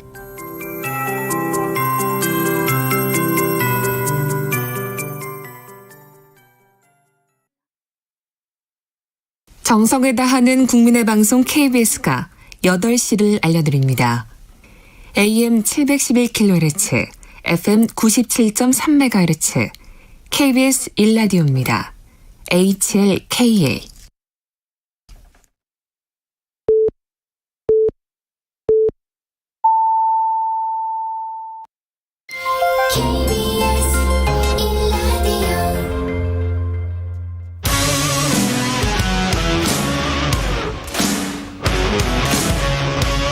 오늘 하루 이슈의 중심 최경영의 최강 시사. 네, 지금부터는 박지원 전 더불어민주당 공동 비대위원장 만나보겠습니다. 당대표 출마 자격 관련해서 어제 민주당 당무위 부의를 하지는 않았고요. 불가피한 사유를 발견하지 못했다, 예외를 인정할. 그래서 당초 비대위의 의견을 존중한다, 이렇게 결론이 났습니다. 직접 이야기 나눠봅니다. 박지원 전 비대위원장 스튜디오에 나와 계십니다. 안녕하세요. 안녕하세요. 반갑습니다. 예, 방금 말한 게 이제 우상호 비대위원장이 밝힌 내용이에요. 네. 예, 그러니까 피선거권이 없다, 지금으로선. 뭐 어떻게 받아들이세요? 뭐 일단 지금 우상호 비대위원장과 이제 비대위와 당무위에서도 논의를 했다라고 했지만 제 출마 자격 요건에 대해서 불허한다고 말을 했지, 이게 뭐 비대위고 당무위고 정식 안건을 올려서 결정한 바가 없거든요. 그냥 이제 그런 의견이 많았다 하고 어영부영 이렇게 넘어가고 계시는데, 저는 제가 주장하는 바는 적어도 이렇게 결정을 내리실 거면 정식 안건으로 올려서 정말 문서로화로 남겨서 이제 결정을 내려달라고 하는 거거든요. 근데 이제 지금 이런 식으로 그냥 말로만 이렇게 브리핑으로만 끝내는 것은 제가 느끼기에는 마치 제가 자리 욕심내는 사람처럼 프레임을 씌워서 제가 스스로 포기하길 기다리는 것처럼 이렇게 생각이 들더라고요. 당무위에서 명확하게 의결을 해서 네. 그게 없다, 피선거권이. 네. 그걸 문서로 좀 해달라라고 요구하시는 이유는 뭘까요? 우리 당을 위해서도 그게 저는 맞다고 생각을 합니다. 우리 당의 이제 당원 당규에 보면은 당무위원회의 의결로 달리 정할 수 있다라는 그런 조항이 있어요. 근데 이 조항을 제가 이제 비대위원장 시절에도 그렇고 우리 당에 있는 수많은 의원들께서 이 조항을 통해서 이제 당에 들어온 지, 입당을 한 지 6개월이 되지 않아도 이제 많은 공천을 받고 이렇게 들어오셨거든요. 근데 그 조항이 왜 저한테만 적용되지 않는 것인가에 대한 일단 그런 의문점이 하나 있고요. 이거를 이렇게 지나간다고 했을 때 그럼 다른 외부 인사들은 앞으로 어떻게 영입을 할 것인지, 그런 기준이 없는 상황에서 뭐 어떤 이유조차도 이제 제대로 알지 못하고 그냥 안 된다라고만 하시니까 이 부분에 대해서 이제 명확히 어떤 이유인지 이제 문서로 남겨달라는 것이죠. 근데 지금 말씀하시는 거 전략 공천과 네. 그다음에 이제 당대표 피선거권하고는 좀 다른 거 아니냐, 당원 당규상. 그런 말씀은 네. 조홍천 의원도 하셨거든요. 네. 당원 당규상 6개월을 채워야 하기 때문에 그거는 다른 일반 권리당원들도 다 마찬가지잖아요. 이제 네, 말씀하시는 게 이제 무슨 뜻인지는 알겠는데 예. 두 가지 모두 이제 당무위원회에서 달리 정할 수 있다라는 당규상 문구가 같습니다. 이 법안의 취지는 당의 외연을 넓히기 위해서 외부 인사를 영입하려고 만든 조항인 거거든요. 이 부분에 대해서 뭐 이제 어떤 뭐 지방선거와 이제 의원들을 공천할 때와 뭐 다르다 이런 식으로 이제 이야기를 하시는 것은 너무 편협한 사고가 아닌가라는 생각이 들더라고요. 이게 뭐 당직 선출 규정에도 당무위원회 의결로 달리 정할 수 있다라고 조항이 나와 있는데 그거를 이제 어떨 때는 적용하고 어떨 때는 적용하지 않는다라는 게 글쎄요, 저는 의문점이 좀 들어서 이거에 대해서 당에서 좀 유권 해석을 좀 명확히 해주셨으면 하는 그런 바람인 거죠. 그럼 본인의 그 피선거권과 관련해서 이런 문제가 불거지기 전에 권리당원들의 뭐 3개월 정도 지난 사람들, 4개월 지난 사람들이 선거권이 없다, 투표권이 없다라는 논의가 있었었잖아요. 네. 그 논란이 있었을 때 그때 그런 논의를 받아서 그 사람들과 같이 연대해서 만약에 이런 논의를 시작을 했더라면 훨씬 더 유리하지 않았을까 그런 생각도 드는데 그때는 왜 그런 이야기를 안 했었습니까? 제가 이제 비대위원장 시절에도 그 논의가 이제 많이 이루어졌었는데요. 아무래도 이제 비대위가 지방선거를 준비하다 보니까 계속해서 논의가 진전이 잘 안 되더라고요. 근데 뭐 그때는 사실 제가 이렇게 당대표 선거에 나갈 거라는 이제 생각도 못한 부분도 있지만, 근데 그 부분과 이거를 좀 같이 엮는다기보다는 제가 생각하기에는 제가 비대위원장을 했고 대선에 기여도가 있었기 때문에 저를 비대위원장에 앉힌 거잖아요. 근데 이런 여러 이제 좀 정무적인 판단이 들어갈 수 있는 요소들이 있는데도 불구하고 그저 뭐 예외 적용할 수 있는 그런 내용을 발견하지 못했다 해서 출마를 막는 것에 대한 그런 문제의식이 있습니다. 그렇군요. 그 지금 박지원 위원장은 토사구팽 당하고 있다. 내가 좀 쓰임을 받다가 지금 뭐 쓰임이 없는 것 같으니 또는 어떤 본인들의 용도에 따라서 민주당 지도부의 용도에 따라서 폐기되고 있다. 이렇게 지금 느끼시는 거예요? 어제 원로분을 이제 정치 원로분을 한번 만났는데 그분께서 하시는 말씀이 당이 토사구팽했다고 생각하지 않았으면 좋겠다. 너가 팽해라 이렇게 말씀을 하시더라고요. 너가 뭐라고요? 너가 팽해라. 너가 스스로 팽해라. 네, 스스로 이제 자기 자신을. 아니요. 그러면 뭐 이제 지금 당을 팽해라 이렇게 말씀을 이제 떠나라. 아니요, 이제 굳이 연연을 하지 않아도 이제 박지원 위원장은 뭐 다른 일도 잘할 수 있으니 굳이 이제 민주당이어도 잘할 수 있을 것 같으니 지금은 일단 뭐 너무 그 토사구팽했다고 실망하지 말아라 이렇게 좀 뭐랄까요 격려를 위안을 좀 해주시더라고요. 그 생각을 듣고 이제 좀 저도 많은 고민을 하게 됐는데 근데 이게 비단 저만의 문제가 아니라 그동안 청년들이 이 기성 정치권에서 정말 많은 경우에 이제 기성품으로 아니 이제 소모품으로 이렇게 쓰여왔던 그런 역사가 있기 때문에 저는 이제 그런 모습을 다시 보여드리고 싶지 않은 거죠. 이제 그렇기 때문에라도 더 이제 이 당 내에서 역할을 할 수 있다라는 것을 좀 보여드려야겠다 이런 생각을 좀 했고요. 보다 많은 청년들이 이 안에서 역할을 했으면 하는 그런 바람도 이제 포함이 되어 있습니다. 그러면 계속 앞으로 정치는 하실 거예요? 네, 만약 이번에 피선거권이 없다라고 이제 거의 확정이 된 것 같으니까. 네. 그러면 당대표에 출마는 할 방법은 없죠, 지금. 피선거권이 없다라고 이제 확정이 됐다라고 이제 말씀을 하셨는데 앞서 말씀드린 것처럼 이게 땅땅땅 이렇게 내리친 게 아니기 때문에 다시 정식 안건으로 올려서 저는 충분히 이제 논의를 할 수 있는 사안이라고 보고 있고요. 계속 요구를 하고 있는 거네요, 지금. 저는 그게 일단 저를 위해서가 아니라 당이 너무 구멍가게식으로 그냥 일을 처리하는 것 같은 거예요. 그러면 안 되기 때문에라도 이렇게 어떤 사건이 있을 때 문서화를 해야 한다는 거죠. 이제 그렇기 때문에 이제 아직까지는 저는 계속 시도를 해볼 수 있다고 보고 있습니다. 구멍가게식으로 일을 처리하고 있다, 토사구팽하고 있다 이런 생각 뒤에는 뭐 박지원을 물러나게 하려는 모종의 어떤 정치적인 배경이 있다 이런 생각과도 연계돼 있습니까? 속으로 그런 생각을 해요?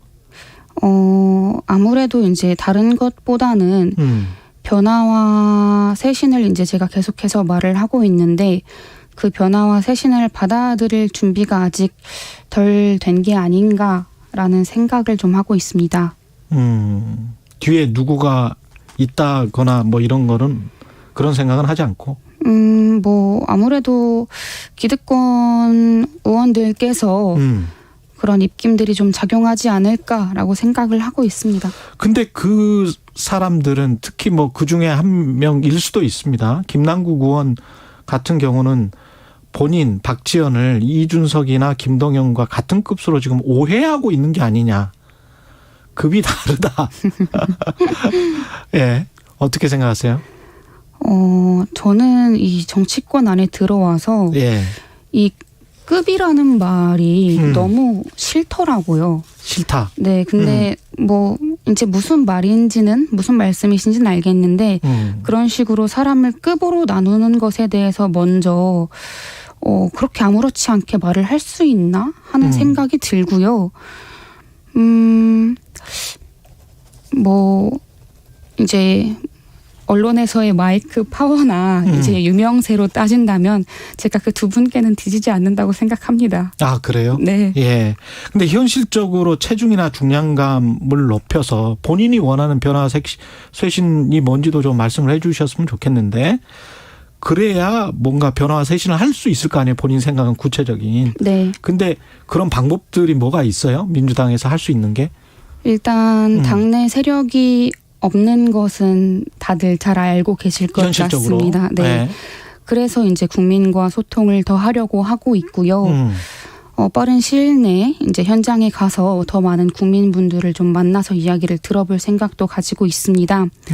근데 당내 세력이 없다고 한들 국민들께서 이제 믿어주시고 지지해 주시면 당내 세력 그런 힘은 자연스럽게 생길 것이라고 보고 있습니다.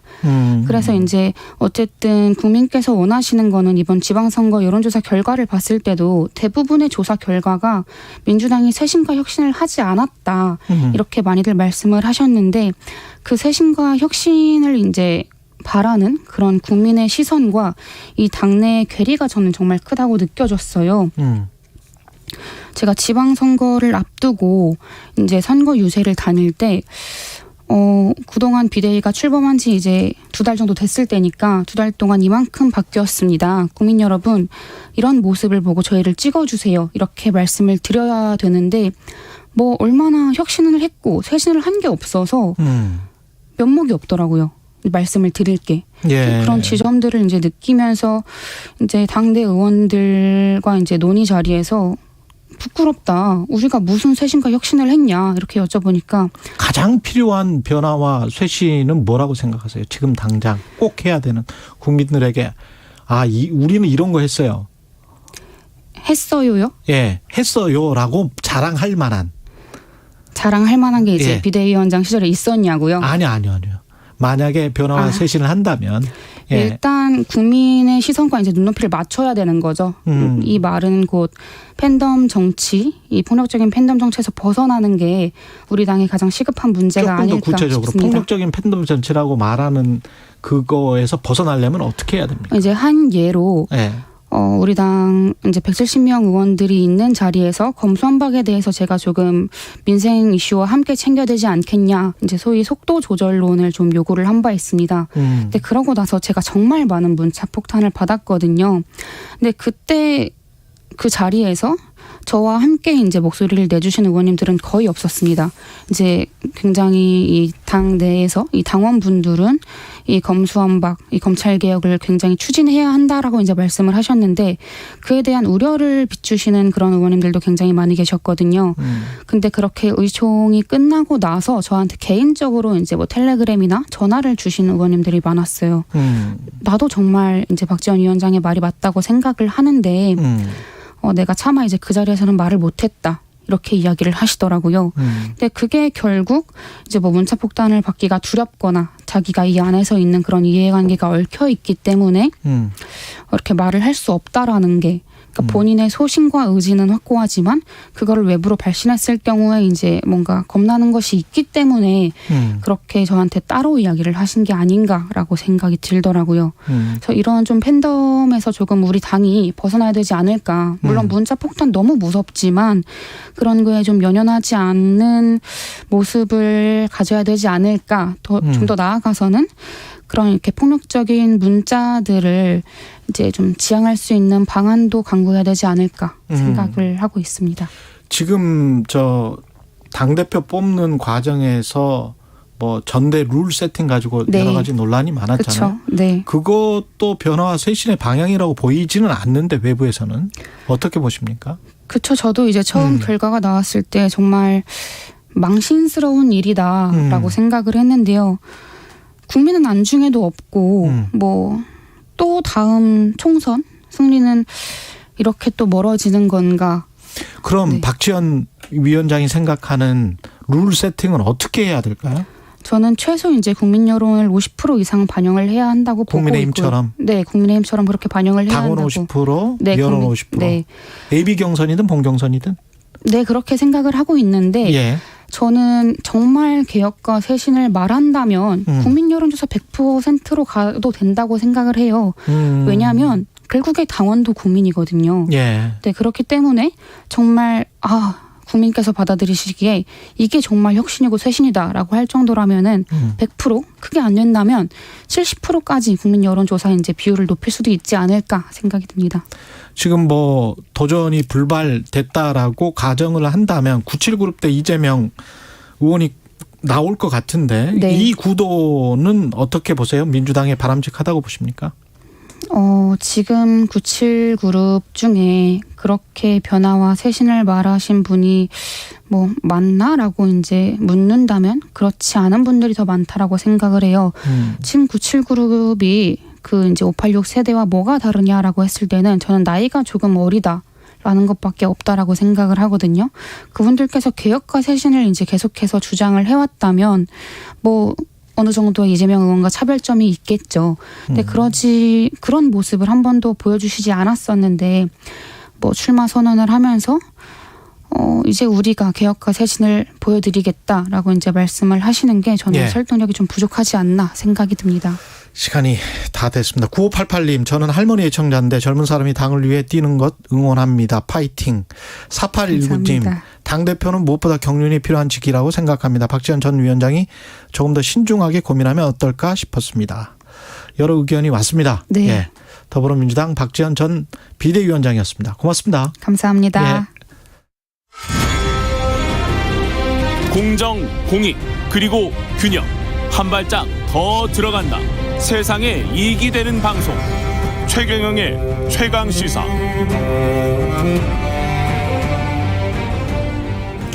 네, 7월 1일 민선 8기 지방자치단체장들 임기가 시작됐는데요. 지자체장들 취임 일성을 보면 하나같이 경제위기 극복 최우선 과제로 내세우고 있습니다. 차례차례 민선 8기 지자체장들 만나보는 시간을 마련했습니다. 오늘 첫 순서 2030 부산 월드 엑스포 유치를 위해서 총력전 펼치고 있는 박형준 부산시장 만나보겠습니다. 안녕하세요, 시장님. 네, 안녕하세요. 네. 예. 다시 태어나도 살고 싶은 부산을 만들겠다고 약속을 하셨습니다. 취임식에서. 네네. 예, 구체적인 방안들이 좀 준비되어 있습니까? 네, 부산은 안 그래도 대단히 살기 좋은 도시입니다. 그 아름다운 바다를 끼고 있고 또 산과 강이 어우러진 도시고요. 부산 시민들의 자부심도 높은 편입니다. 여기에 부산이 글로벌 허브 도시로서의 기능을 확고하게 갖추고 그리고 일과 휴양이 가능한 그런 일하기 좋고 살기 좋고 쉬기 좋은 그런 도시를 만든다면 우리 부산 시민들이 안 그래도 살기 좋다고 느끼는데 다시 태어나도 살고 싶은 도시 부산을 만들 수 있다고 생각을 하고요. 이번 선거 기간 내내 이 구호에 대해서 많은 시민들이 호응을 해주셨습니다. 네. 네, 가장 지금 관심은 부산 월드 엑스포 유치인데 이게 네. 언제 결정이 나고 어떻게 준비를 하실 예정인가요? 네, 내년 11월에 결정이 나고요. 이것은 과거 우리 대전 엑스포나 여수 엑스포가 이제 작은 규모의 엑스포였다고 한다면, 예. 부산 월드 엑스포는 5년마다 한 번 열리는 여수 엑스포나 대전 엑스포보다 규모가 5배 내지 10배가 큰 엑스포입니다. 예. 네, 그래서 우리나라에서는 처음 시도하는 것이고요. 만약에 이 엑스포를 열게 되면은 저희가 올림픽 월드컵에 이어 월드 엑스포를 여는 세계 7번째 나라가 됩니다. 그래서 2030년에 대한민국이 세계 7대 강국으로 들어서는 그것을 세계 위용을 알리는 기회가 될 수 있다고 생각을 하고요. 또 대한민국에서 서울을 중심으로 한 수도권을 중심으로 한 글로벌 허브 도시권이 있다면 남부권에도 그런 글로벌 허브 도시권을 하나 만들어서 대한민국의 발전 축을 또 만들고 그것을 통해서 대한민국 전체의 파이를 키울 수 있는 매우 좋은 기회라고 생각을 합니다. 그래서 저희가 최선을 다하고 있고요. 이번 정부 들어서 이것을 총력을 다해서 유치해야 될 국가 과제로 삼아서 지금은 그 준비가 매우 잘 되고 있습니다. 대전이나 여수 엑스포가 세계 선수권 대회 정도라면 이거는 거의 올림픽 수준이군요. 엑스포. 네, 그렇습니다. 그리고 경제 효과도요. 예. 그 올림픽이나 월드컵에 비해서 이게 한 그 경제 효과가 2배 내지 3배가 큽니다. 예. 실제로 한 저희가 61조 정도의 경제 효과를 기대하고요. 이것은 6개월간 열리고 또 하나 특징적인 것은 올림픽이나 월드컵은 적자 대회일 수가 있지만 엑스포는 그 자체로 흑자 대회입니다. 왜냐하면 저희가 땅을 제공하면 각 나라가 자기 돈을 들여서 관을 짓게 돼 있습니다. 그래서 주요 국가들의 경우에 거의 몇백억에서 몇천억씩 최고의 건축, 기술, 문화를 보여주는 전시관을 짓게 되고요. 그 전시관들은 고스란히 대부분은 좋은 전시관들은 남게 되죠. 그렇게 되면 그 자체로 외국에서 이 전시관을 짓기 위한 돈만 해도 수조 원이 투입이 되는 그런 행사입니다. 6개월간 한 3천만에서 4천만 정도가 올 것으로 보이고요. 예. 월드 엑스포를 계기로 해서 이번에 두바이, 지난번에 상하이, 또 오사카 등등이 세계 도시로 우뚝 올라섰거든요. 그래서 이런 월드 엑스포를 통해서 저희가 다각적이고 복합적인 효과를 기대하고 있습니다. 부산에서 지금 문자가 왔습니다. 1719님이 시장님. 네. 사우디아라비아가 엑스포 유치 도시로 리야드 이야기하는 것 같아요. 가장 유력하다는 보도를 봤는데 저도 이 보도 봤거든요. 사우디아라비아를 이길 전략이 있을까요? 그 유력하다는 것은 아직 좀 과한 표현이고요. 예. 그 리야드가 사우디도 지금 그 빈살만 최고 지도자가 왕세자가 2030 엑스포 유치에 그 명운을 걸고 있습니다. 그래서 저희보다 사실은 조금 일찍 뛴 것은 사실인데요. 예. 그러나 부산의 강점이 리야드 못지않고 우리가 갖고 있는 외교 역량과 또 민간의 통상 역량, 또 우리 K-팝으로 대표되는 이 문화 역량까지 총 결집을 하면 결코 리야드가 물리칠 수 없는 상대라고 보지 않고요. 저희로서는 지금 50-50라고 보고 있습니다. 50대 50이라고 보고 있고 지금부터 어떻게 하느냐에 달려 있다 이렇게 말씀드릴 수 있겠습니다. 뭐 잘 준비하시겠지만 저도 그 관련된 보도를 보다 보니까 한 70개국 정도가 이미 사우디 리야드를 지지했다고 하고 바이든 대통령이 지금 7월 15일부터 16일까지 사우디를 그 지금 말씀하신 왕세자 만나러 가는데 이 유가 때문에 사우디아라비아랑 좀 협조해야 될 게 많잖아요. 미국 입장에서도. 그게 좀 국제 정세가 저희한테 좀 불리한 거 아닌가 그런 걱정이 좀 들더라고요. 아시다시피 그 사우디의 지난번 그 칼럼니스트 살해 사건이 있은 다음에 미국과 사우디의 관계는 별로 좋지 않습니다. 이번에 유가 때문에 여러 나라들이 만나지만 단독 회담을 하는 것은 아닌 거로 알고 있고요. 그리고 지금 70개국이 지지했다지만 그거는 외교적으로 우리도 대통령이나 외교장관이 만나면 도와주겠다 이런 그 의례적인 표현들이 많고요. 그게 강고한 지지세를 형성했다 이렇게 생각되지는 않습니다. 그러나 물론 만만한 상대는 아니고요. 저희가 얼마나 열심히 하느냐에 달려 있다고 보고요. 지금 우리나라도 최근에 열심히 뛰면서 계속 저희 대한민국을 지지하겠다는 의견들이 늘어나고 있습니다. 네. 이게 가덕도 신공항이랑 연계가 돼야 됩니까? 어떻게 보세요? 예, 이번에 유치 계획서에 이 가덕도 신공항을 구축하겠다는 내용이 들어갑니다. 그리고 가덕도 공항은 엑스포를 위해서도 필요하지만 대한민국의 이 항공 물류를 담당할 공항이 하나 더 있는 게 우리나라 국익을 위해서도 좋기 때문에 저희가 강력히 추진을 하는 것이고요. 실제로 부산은 세계 제2위의 환적항을 갖고 있습니다. 여기에 항공 물류를 24시간 담당할 수 있는 공항이 들어서면 그 항공과 해운이 결합이 되고 또 궁극적으로는 유라시아까지 철도까지 결합이 되면 대한민국의 서울에 버금가는 글로벌 허브 도시를 하나 더 갖는다. 그런 관점에서 좀 봐주셨으면 좋겠고요.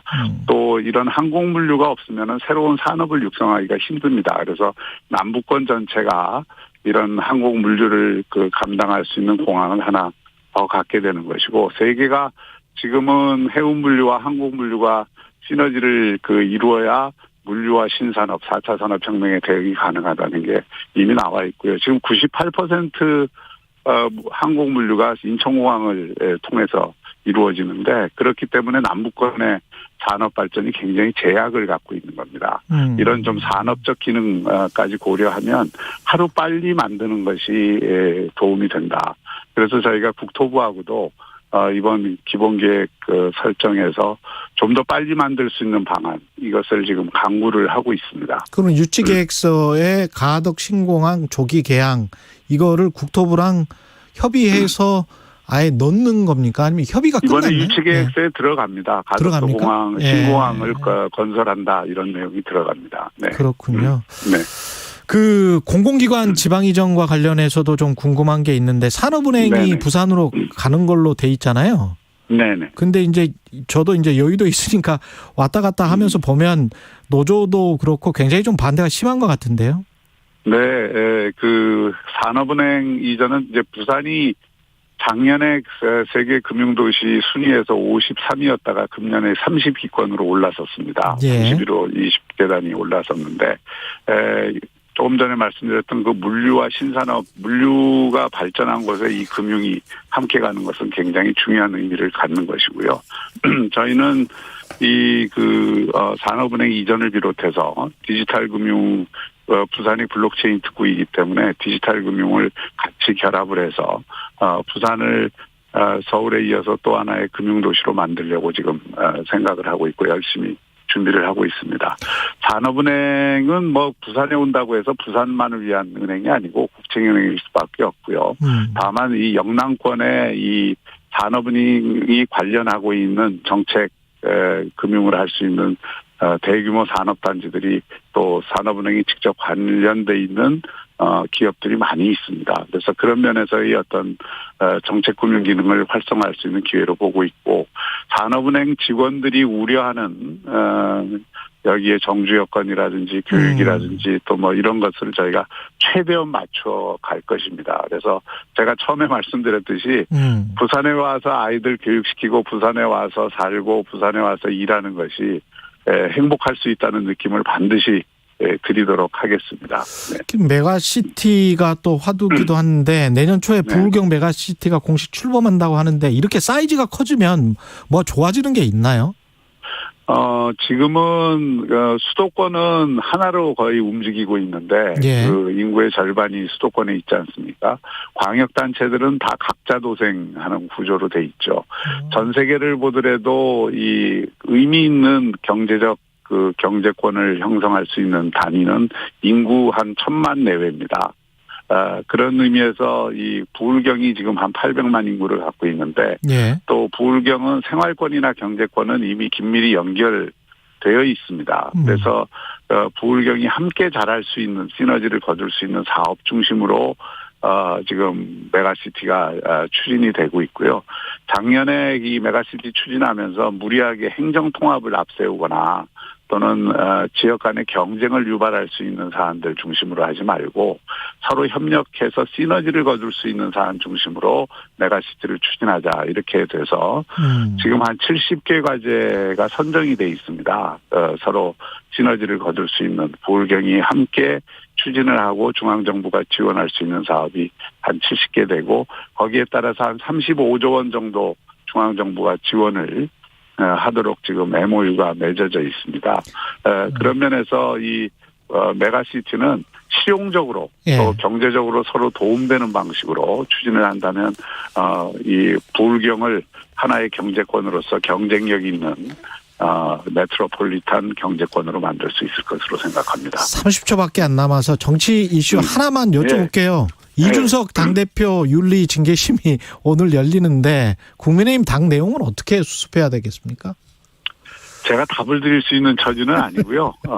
어쨌든 국민들이 지금 많이 걱정을 하고 있기 때문에 지금 나라가 여러 가지 경제적으로도 어렵고 힘든 과정인데 또 정권 초기인데 아무튼 국민들이 걱정하지 않는 방향으로 해결됐으면 좋겠습니다. 예, 박형준 부산시장이었습니다. 고맙습니다, 시장님. 네, 감사합니다. 예, KBS 1라디오 최경영의 최강시사 2부는 여기까지입니다.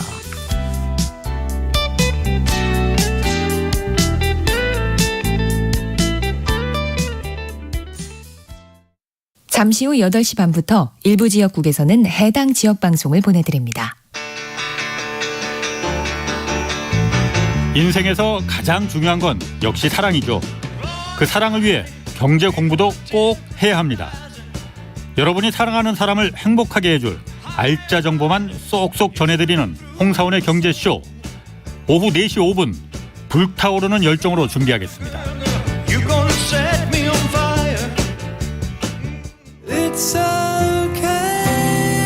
진행은 서툴지만 내용은 알찹니다. 진실의 편에서, 정의의 편에서, 약자의 편에서 뉴스를 전합니다. 주진우 라이브와 함께 더 많이, 더 오래 웃었으면 좋겠습니다. 매일 오후 5시 5분 KBS 1라디오 주진우 라이브. 지금 시각은 8시 30분입니다. KBS.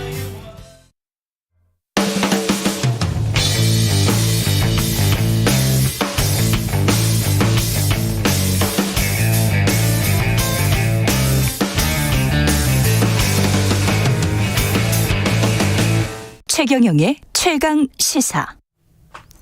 네, 2,080명 그리고 12만 2,713명. 지난해 산업재해로 목숨 잃고 다친 노동자 숫자인데요. 야, 숫자로 치환할 수 없는 이야기들이 있습니다. 숫자도 참 대단하군요. 고 노회찬 전 의원 사주기를 맞아서 노회찬 재단이 만든 연극 산재일기, 숫자 너머의 이야기에 주목하고 있습니다. 이철 작가 겸 연출가, 그리고 노회찬 재단의 김영탁 사무총장 나와 계십니다. 안녕하세요. 예, 반갑습니다. 안녕하세요. 예, 연극 이야기부터 해보죠. 산재일기가 지금 이번 일주일 동안 지금 공연하고 10일까지 하죠? 예, 그렇습니다. 예, 전태일기념관에서. 예, 전태일기념관입니다. 예, 어떤 연극인지 좀 소개 좀 해주십시오, 연출가님이. 예. 예, 지난 한 해 동안 그 산재와 관련된 21분을 만나 뵙고 인터뷰를 진행을 했습니다. 아, 예, 그래서 그분들께서 이렇게 말씀해 주신 그 말들을 바탕 삼아서 다친 분들. 네, 다친 분들도 계시고 예. 또 돌아가신 분의 유족. 예. 예. 그래서 그리고 이제 산재와 관련된 그 어떤 문제를 해결하기 위해서 애쓴 시민사회단체 활동가 분들이나요. 예. 여러 분들을 만나 뵀습니다. 그걸 가지고. 네. 그분들의 말들을 바탕 삼아서 그것들을 대사로 구성해서 만든 작품입니다. 그렇군요. 네. 김영탁 총장님도 보셨겠네요. 예, 첫날 봤습니다. 예. 어떠셨어요? 사실 예산이 많지 않았었거든요. 예. 워낙 우리 이철 연출가님께서 출정하시니까 두 분의 배우가 연기를 하시는데 정말 그 혼신을 다해서 연습을 하셨구나라는 것을 느낄 수가 있었습니다. 예, 그 짧은 시간이지만 15명의 이야기를 통해서 산재 당사자와 그 가족들의 아픔들을 전달해 주는데 정말 감동이었습니다. 관객들은 많이 다녀가셨나요? 관객들? 네, 좌석은 지금 전태일기념관에서 하는데. 네, 예. 좌석은 항상 거의 꽉 찼습니다. 네, 예. 근데 이제 좌석 수가 그렇게 많지 않아서요. 예. 네. 어떤 소감을 밝히시던가요? 혹시 기억에 남는 소감 같은 거 있어요? 보신 분들께서 공연 이렇게 잘 만들어진 것 같다는 말씀들을 많이 들었는데요. 예. 예, 그런 소감에 대해서 이렇게 좀 이렇게 소개해 드리는 것보다 첫날 공연이 여러 사정 때문에 좀 내부 시사회처럼 진행이 됐습니다. 그러니까 제 아이도 와서 봤는데 제 아이가 올해 13살 초등학교 6학년입니다. 예. 예. 그 친구가 끝까지 봤습니다. 아, 초등학교 6학년. 네. 그리고 중간에 재밌나 보네. 네, 배우가 그 관객들에게 산재가 뭐죠? 이렇게 질문하는 장면이 있는데 그날 모이신 분들이 산업재해에 대해서 다 많이 아는 분들이었거든요. 예. 근데 그분들이 또 이렇게 많이 이렇게 학습된 분들이라 그런지 인간이란 무엇인가 이런 차원의 질문으로 받아들이셨나 봐요. 선뜻 답을 못 하시더라고요. 예. 답은 그냥 산업재해인데. 그렇죠. 근데 예. 저희 아이가 산업재해야 소리를 이렇게 아이가 정답을 맞추셨어요. 네. 그때 공연장의 분위기도 많이 좋아졌고 아이가 즐기는 거 보면서 작품 자체는 괜찮다. 뭐 이렇게. 아, 연출가가 스스로 이렇게 작품 자체가 괜찮다고 해도 되는 거예요? 이게 지금 사실 기획을 노회찬 재단에서 하시는 거잖아요. 예, 그렇습니다. 예. 예. 기획 그 의도는 뭡니까? 예. 그 재단에서 뭐 노회찬 의원님의 뜻을 이어서 그러니까 6411 투명 노동자들의 목소리를 제대로 이 사회에 들리게 하고 그것을 좀 정책으로 만들어 보자라는 그 작업들을 계속 하고 있는데요. 뭐 청소 노동자, 돌봄 노동자 했었는데 작년에는 이 산재에 좀 주목을 하게 됐죠. 중대재해 기업 특별법도 있고 해서 노회찬 의원이 발의하신. 예, 그래서 그 한겨레 20일과 저희 재단이 내 곁에 산재라는 이름으로 기획을 했습니다. 그래서 우리 이철 작가님하고 정수경 작가가 인터뷰를 하고 그것을 했는데 그것을 대본으로 만들었습니다. 그래서 대본으로만 남기기 너무 아까워서 이 내용이 그래서 올해 연극으로 상연하게 됐습니다.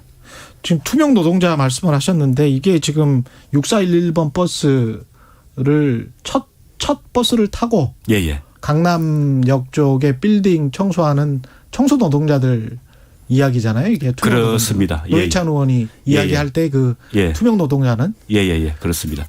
최근에 연세대학교에서 학생들이 청소 노동자 집회 때문에 공부를 못 하겠다라고 해서 이제 고소 고발한 사건이 있는데 어떻게 생각하십니까?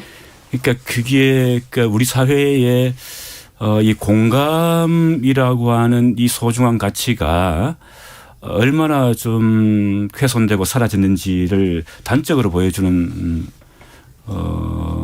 사건이라고 생각합니다. 사실은 청소하시는 분들은 바로 내 가족이기도 하고 내 이웃이지 않습니까? 그리고 그분들의 삼터이지 않습니까? 청소를 해주시는 그 뭐 어머니도 아니고 삼터인데 그분들의 이 목소리와 삶에 공감하지 못하면서 이 사회에 나와서 어떻게 이 사회를 제대로 경영할 수가 있겠습니까? 되게 안타까운 사건이죠. 이철 작가님은 어떻게 느끼셨어요? 좀 이렇게 말씀드리기 곤란한 사건이 아닌가 싶습니다. 말씀드리기 곤란한 사건. 물론 안타까움은 있습니다. 안타까움은 당혹스러운 것도 좀 있고. 그렇습니다만 또 제가 이 대학생들을 이렇게 상대를 하고 있는데,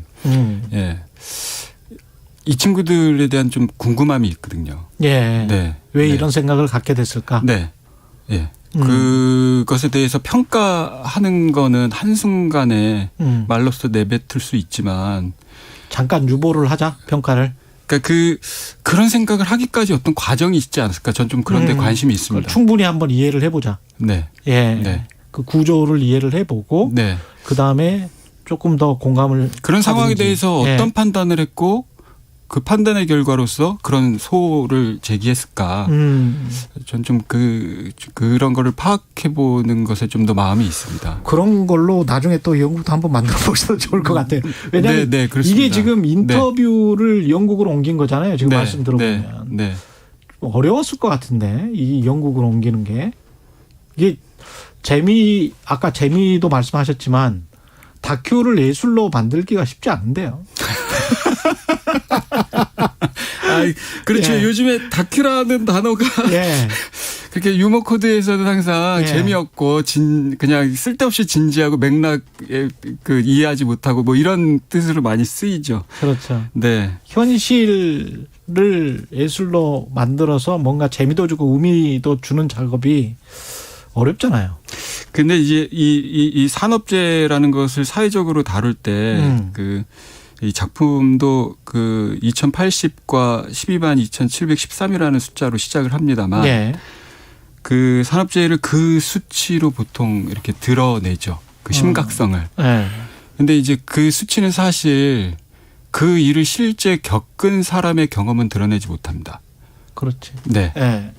그래서 이제 작품을 쓰고 무대를 준비할 때 이 무대가 갖고 있는 가장 큰 장점이 배우의 신체를 통한 표현이라고 저는 생각을 하거든요. 그래서 이 수치로만 얘기되는 산업재해를 몸의 문제로 이렇게 환원해서 드러낼 수 있는 작업이 될 수 있겠다. 그리고 또 그걸 해야 된다. 스포일이 아닌 상황으로 좀 힌트를 더 주세요. 몇 명이 나와요, 여기에? 그 다루는 인물은 15인물입니다. 15인물인데 예, 그분들의 배우는 몇 명? 배우는 둘이고요. 그래서 2명이? 네. 한 명의 배우가 한 6, 7, 8 이렇게 다역을 하는 거군요. 네, 1인 다역을 감당을 하죠. 그래서 뭐 어떤 장 같은 경우에는 이 한 장을 이제 3명의 인물을 다루는데 한 장이 네. 배우 한 명이 그 계속 전환하면서 그 3명의 말들을 내뱉습니다. 네, 또 이렇게 좀 홍보를 하자면 그 재밌네. 전환의 포인트가 네. 중요합니다. 전환의 포인트가 중요하다. 예, 그 재밌습니다. 그거 자체가. 예, 그냥 뭐 그런 어떤 그 뭐 예능이나 이런 차원에서의 말하는 그 재미가 아니라 예, 그 전환의 순간에서 우리가 좀 다른 인격체로 말하는 건가요? 예, 그렇습니다. 다른 인격체로? 네. 그 전환의 순간에서 어떤 연극적 재미 또 무대가 갖고 있는 어떤 상상력 이런 것도 충분히 경험하실 수 있는 기회라 생각하고요. 배우들도 굉장히 도전적이었겠습니다. 그러면. 예, 배우들이 아주 훌륭하신 분들입니다. 어떤 분들인가요? 그냥 연극 무대에서 쭉 활동하셨던 분들이죠. 그분들은 뭐라고 하시던가요? 연극 하면서. 뭐 산재에 대해서 뭐 본인들도 이렇게 이해가 많지 않았다라는 걸 작업하면서 이렇게 알게 됐다고 하고 또 이런 식의 작업 그렇게 그러니까 한 명이 여러 명을 이렇게 표현하는 그런 작업의 매력도 좀 이렇게 충분히 느낄 수 있었던 작업이었다. 뭐 이런 말씀 주셨습니다.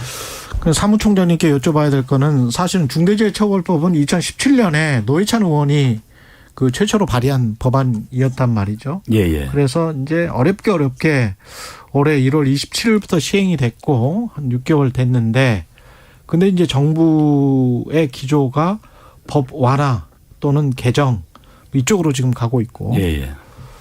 고용노동부에 또 검사도 파견돼 있고 뭐 이런 상황입니다. 예. 어떻게 보세요? 이제 법이 이제 시행된 지가 6개월밖에 안 됐는데요. 사실 이미 법이 이제 만들어지고 그 시행을 1년 동안 늦춘 거지 않습니까? 예. 그리고 5인 미만 사업장은 그러니까 적용이 안 되고 그리고 50인 미만 사업장도 현재로서는 적용이 안 됩니다. 시행 이후에 3년간의 유예를 줬기 때문에 50인 이상 사업장에만 지금 현재 이 산업재해, 중대재해가 이제 적용되고 있는데 그런 생각이 들어요. 그러니까 아니 이제 환자가 수술을 무서워한다고 환자를 아픈 채로 놔둘 것인가? 예, 그러니까 지금 사실 이 법을 보면 그 부칙을 빼면 16개 조항으로 이루어져 있어요. 되게 작습니다. 예. 많은 내용이 없어요. 그러니까 산업 안전 보건 관련된 의무를 제대로 하지 않았을 경우에 이제 조치를 한다 정도가 있는 것들인데 사실 그 내용들은 다른 법이 다 규정이 되어 있거든요. 그러니까 의무적으로 했어야 되는 것들을 안 했을 경우에 이런 조치를 한다는 것들인데 지금 자꾸 모호하다 그러는데 기업 입장에서 대통령께서 모호하다고 하시는데 사실 노동자 입장에서 본다 하더라도 이 법은 너무 모호한 겁니다. 사실 책임의 주체가 누구지? 기업의 대표들이 처벌을 받아야 되는데 기업의 대표들은 다 빠져나갈 수 있습니다. 그러니까 김용균 그 노동자의 그 1심 판결 결과도 사실 원청의 대표이사는 무죄로 판결을 받았지 않습니까? 예. 그러니까 지금 중대재해 사건이 벌어지면 기업들은 그 로펌에 의뢰를 합니다. 변호사들이 와서 다 피해 나갈 수 있는 방법을 합니다. 어떤 법이 만들어지면 어떻게 지킬 것인가를 우리가 먼저 생각해야 되는데 이 사회에서는 어떻게 그것을 빠져나갈 것인가를 우선 생각하는 그런 사회가 되는데 중대재해처벌법 같은 경우도 사실 그러한 측면에서는 대단히 모호한 그런 법입니다. 그래서 대통령의 인식과는 다르게 사실 노동자 입장에서 더욱더 모호하기 때문에 원청의 대표이사도 처벌받을 수 있도록 강화가 되는 것이 사실 이 법입니다. 근데 이제 우리 사회가 이제 개발 시대를 거치면서 계속 그런 생각. 지금 뭐 이번 정부도 주 50시간을 오히려 더 강화, 고용노동부 장관이 뭐 그런 이야기를 하는 거니까요. 뭐 월 단위로 뭐 해서 최대 뭐 90시간까지 뭐 이런 이야기를 하잖아요. 그리고 그걸 또 지지하는 또 사람들이 분명히 있단 말이죠. 근데 그분들이 그러면 다 기업인이고 부자냐고 하면 꼭 그런 것 같지는 않아요. 네.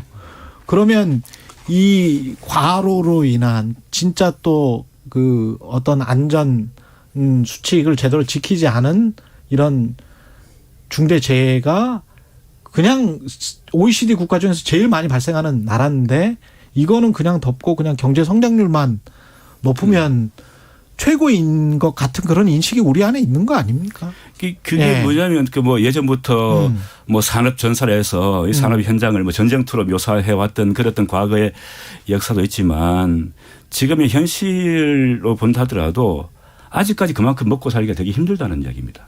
그러니까 이 안전의 욕구라 하는 것이 일지 정도 그러니까 생존의 욕구가 그렇죠. 좀 충족돼야 그다음부터 보는데 당장 먹고 살기 힘드니까 조금 안전을 좀 등한시한다 하더라도 일단 내 일자리부터 좀 줘. 라고 하는 이것이 그런 의식으로 나타난다고 하는 것들이죠. 그래서 당장 우리 저 인터뷰에서 연극에서 나온다만 당장 그 위험한 일을 하고 있으면서도 산재를 자기 문제로 생각하지 않는 사람들이 꽤 많다는 거예요. 자기 문제도 불구하고 분명히 그럴 거예요. 그리고 오히려 자기가 당하면서도 당하기 직전까지는 맞아요. 이렇게 주장하는 사람에 의해서 왜 뭐 저런 주장을 할까 그렇게 이야기했다는 거예요. 우리가 사실 죽을 때 90몇 %가 장애인으로 죽는다고 하는데 장애인 차별과 관련해서도 뭐 이렇게 집회나 시위를 하면 아유 막상 뭐 불편하니까 지하철 타는 거나 뭐 이런 인간의 불만이 나오잖아요. 당연한 것 같기도 하고. 그렇죠. 안전은 사실 예방이지 않습니까? 예방이 중요하지. 그 예방을 제대로 하기 위해서 사실 이게 강화된 그 이 법이 좀 필요한 것들인데. 너무 안타깝습니다. 그 연출가님은 산재일기 보고 가시는 관객분들이 앞으로 이제 일요일까지 하면 뭐 이거 하나는 좀 느끼고 가셨으면 좋겠다라는 뭐 이런 게 있을까요? 아니면 어떤 부분을 좀 봐달라. 어떻게 좀 봐달라. 총 9개 장으로 구성했고 그 장마다 이렇게 좀 설정한 테마들이 있습니다. 그것 하나하나가 어떻게 보면 조금 독립적인 이야기로 들리실 수도 있을 텐데요. 이거를 좀 다르게 표현을 하면 9개의 어떤 다양한 이야기가 있다. 그 중에 하나는 걸릴 것이다. 나한테. 관객분들에게. 나의 어떤 심금을 터치할 것이다. 그런데 제가 인터뷰를 쭉 진행하면서 저도 산재에 대한 이해가 그렇게 뭐 넓고 깊지 않았기 때문에 저도 이제 배워가고 알아가는 과정이었는데 이 하나가 분명해지더라고요. 힘이 없고 약한 고리에서 더 많이 발생하는 일이다. 힘이 없고 약한 고리에서 더 많이 발생하는 일. 확실하죠. 그러니까 어리고, 어리거나, 그리고 어떤 고용 구조 속에서 안전망이 갖춰지지 않은 제일 밑단에 있거나 그런 현장, 그런 데에서 더 많이 발생하는 일이 이 일이라는 얘기를 많이 듣고 그렇게 이해하게 됐습니다. 마지막으로 총장님은 노회찬 전 의원 지금 추모 기간이어서 추모 행사 일정 또 있습니까? 이 연극 말고? 그 7월 23일이 이제 기일인데 추모제가 마승모란공원에 있고요. 온라인 추모관이 지금 현재 노회찬 재단 홈페이지에 들어오시면 노회찬 의원님의 흔적을 보실 수가 있고 중요한 게 두 개의 토론회가 열리고 있는데요. 하나가 6공화국을 넘어서 좀 새로운 공화국으로 우리 어떤 그 비전과 과제를 찾는 정책 토론회가 13일 날 열립니다. 저희들은 그것을 계기로 해서 한 1년 정도 그 대한민국을 전체적으로 좀 분석해서 내년 5주기 때 대대적으로 어떤 토론회를 할 생각이고요. 두 번째는 노회찬의 말과 글을 중심으로 해서 수사학회하고 같이 이제 토론을 해놓는데 이 공감의 정치, 공감의 언어, 그러니까 설득의 언어가 어떻게 나왔는지에 대해서 이 수사학자들과 함께 토론하는 시간이 20일 날 있습니다. 그것도 재밌겠는데. 그렇습니다. 이철 작가 그리고 노회찬 재단의 김영탁 사무총장이었습니다. 고맙습니다. 감사합니다. 고맙습니다. KBS 1라디오 최경영의 최강시사 듣고 계신 지금 시각이 8시 48분입니다. 이 시각 교통정보입니다. 서울 시내 출근길입니다. 분당 수서로 도심 쪽 복정부터 탄천 1교까지 계속해서 정체고요. 동부간선도로 도심 방향 역시도 도봉지하차도부터 성수 분기점까지 출근 정체 이어지고 있습니다. 올림픽대로 공항 쪽으로는 남사대교부터 영동대교까지 정체인데요. 이 사이에 올림픽대교 부근 1차로가 작업으로 막혔고요. 영동대교에선 사고가 있었습니다. 반대 잠실 쪽으로 가신다면 행주대교에서 양화 양화대교, 다시 여의하루부터 동작대교 사이 제속도 못 내고요. 강변북로 구리 방향 흐름도 비슷합니다. 행주대교에서 양화대교, 마포대교부터 동작대교까지 밀립니다. 서부간선도로 성산대교 쪽으로는 광명교부터 성산대교 북단까지 정체 이어지고 있습니다. KBS 교통정보센터에서 임초희였습니다.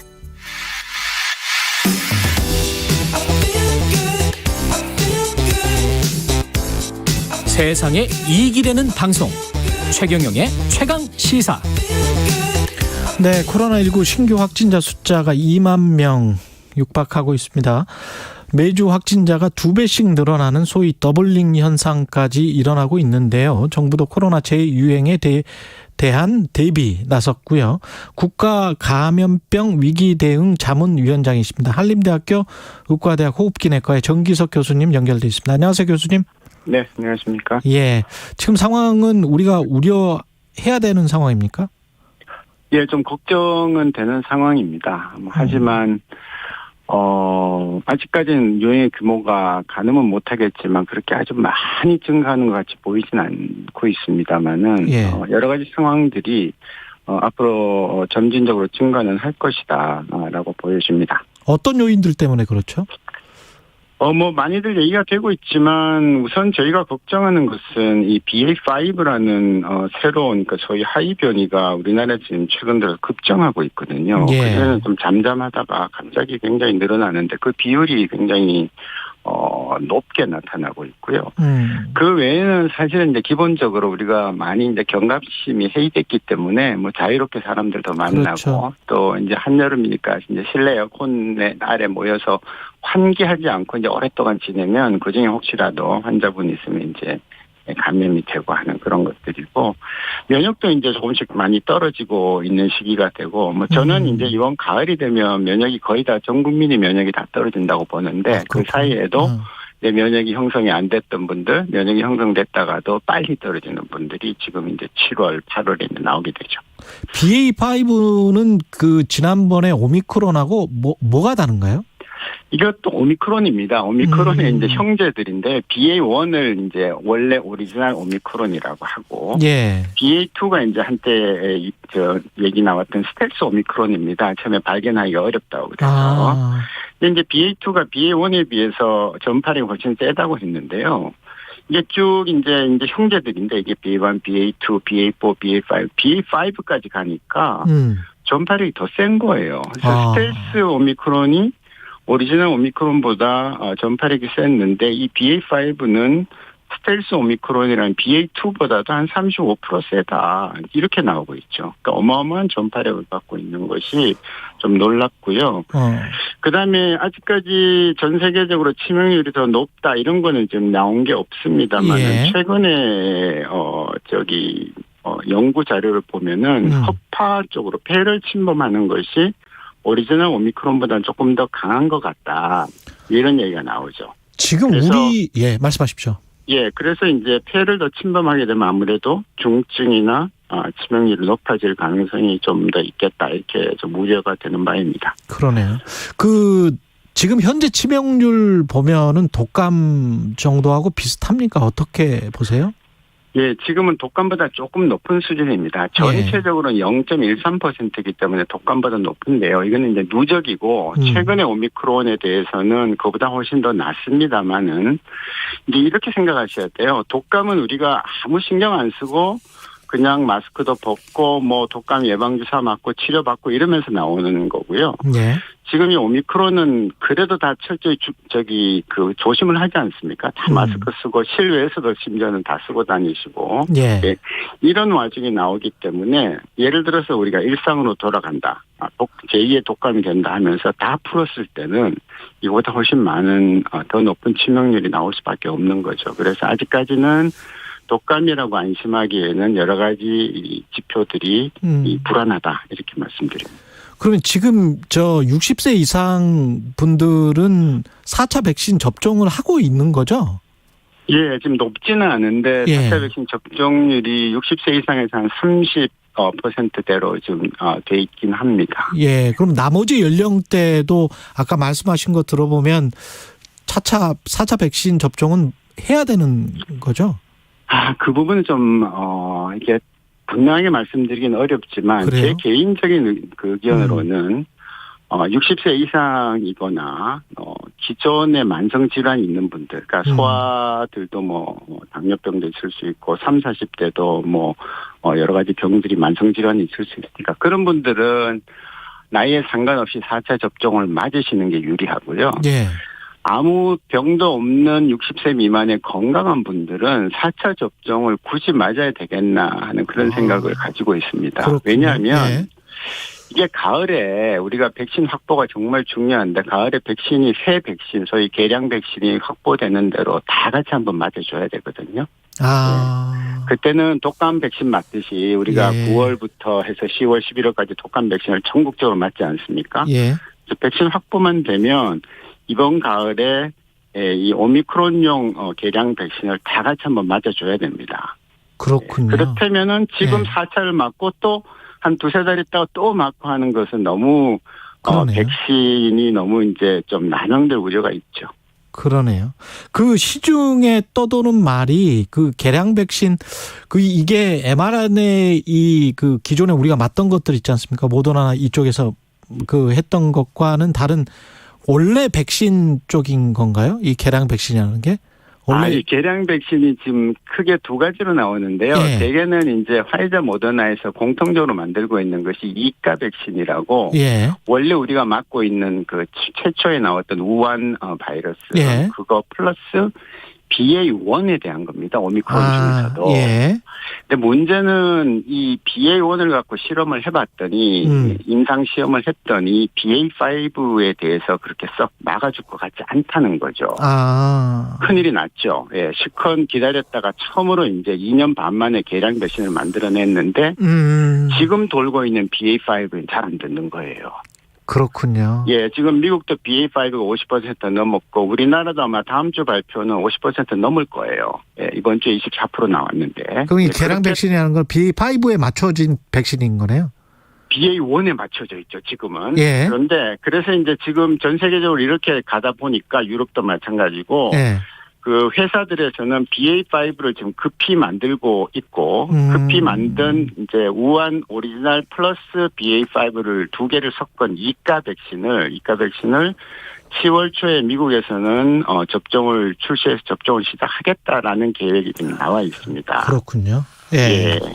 그러면 그거를 우리도 들여와서 맞는 그런 거를 말씀을 하시는 거네요. 아까 가을에. 바로 그겁니다. 예. 그거를 우리가 최대한 우선적으로 확보를 해서 준비를 해 놓는다면 우리가 지난 2년 동안의 겨울에 많이 겪지 않았습니까? 예. 3차 유행 겪고 또 위드 코로나 가다가 또 겪고 했던 이런 것들을 훨씬 더 안정되게 유지를 할 수가 있죠. 한림대학교 의과대학 호흡기내과의 정기석 교수였습니다. 고맙습니다, 교수님. 네, 감사합니다. 예, 7월 7일 목요일 KBS 1라디오 최경영의 최강시사였고요. 청취율 조사 기간 커피 쿠폰은 최강시사 홈페이지에서 확인하시기 바랍니다. 고맙습니다.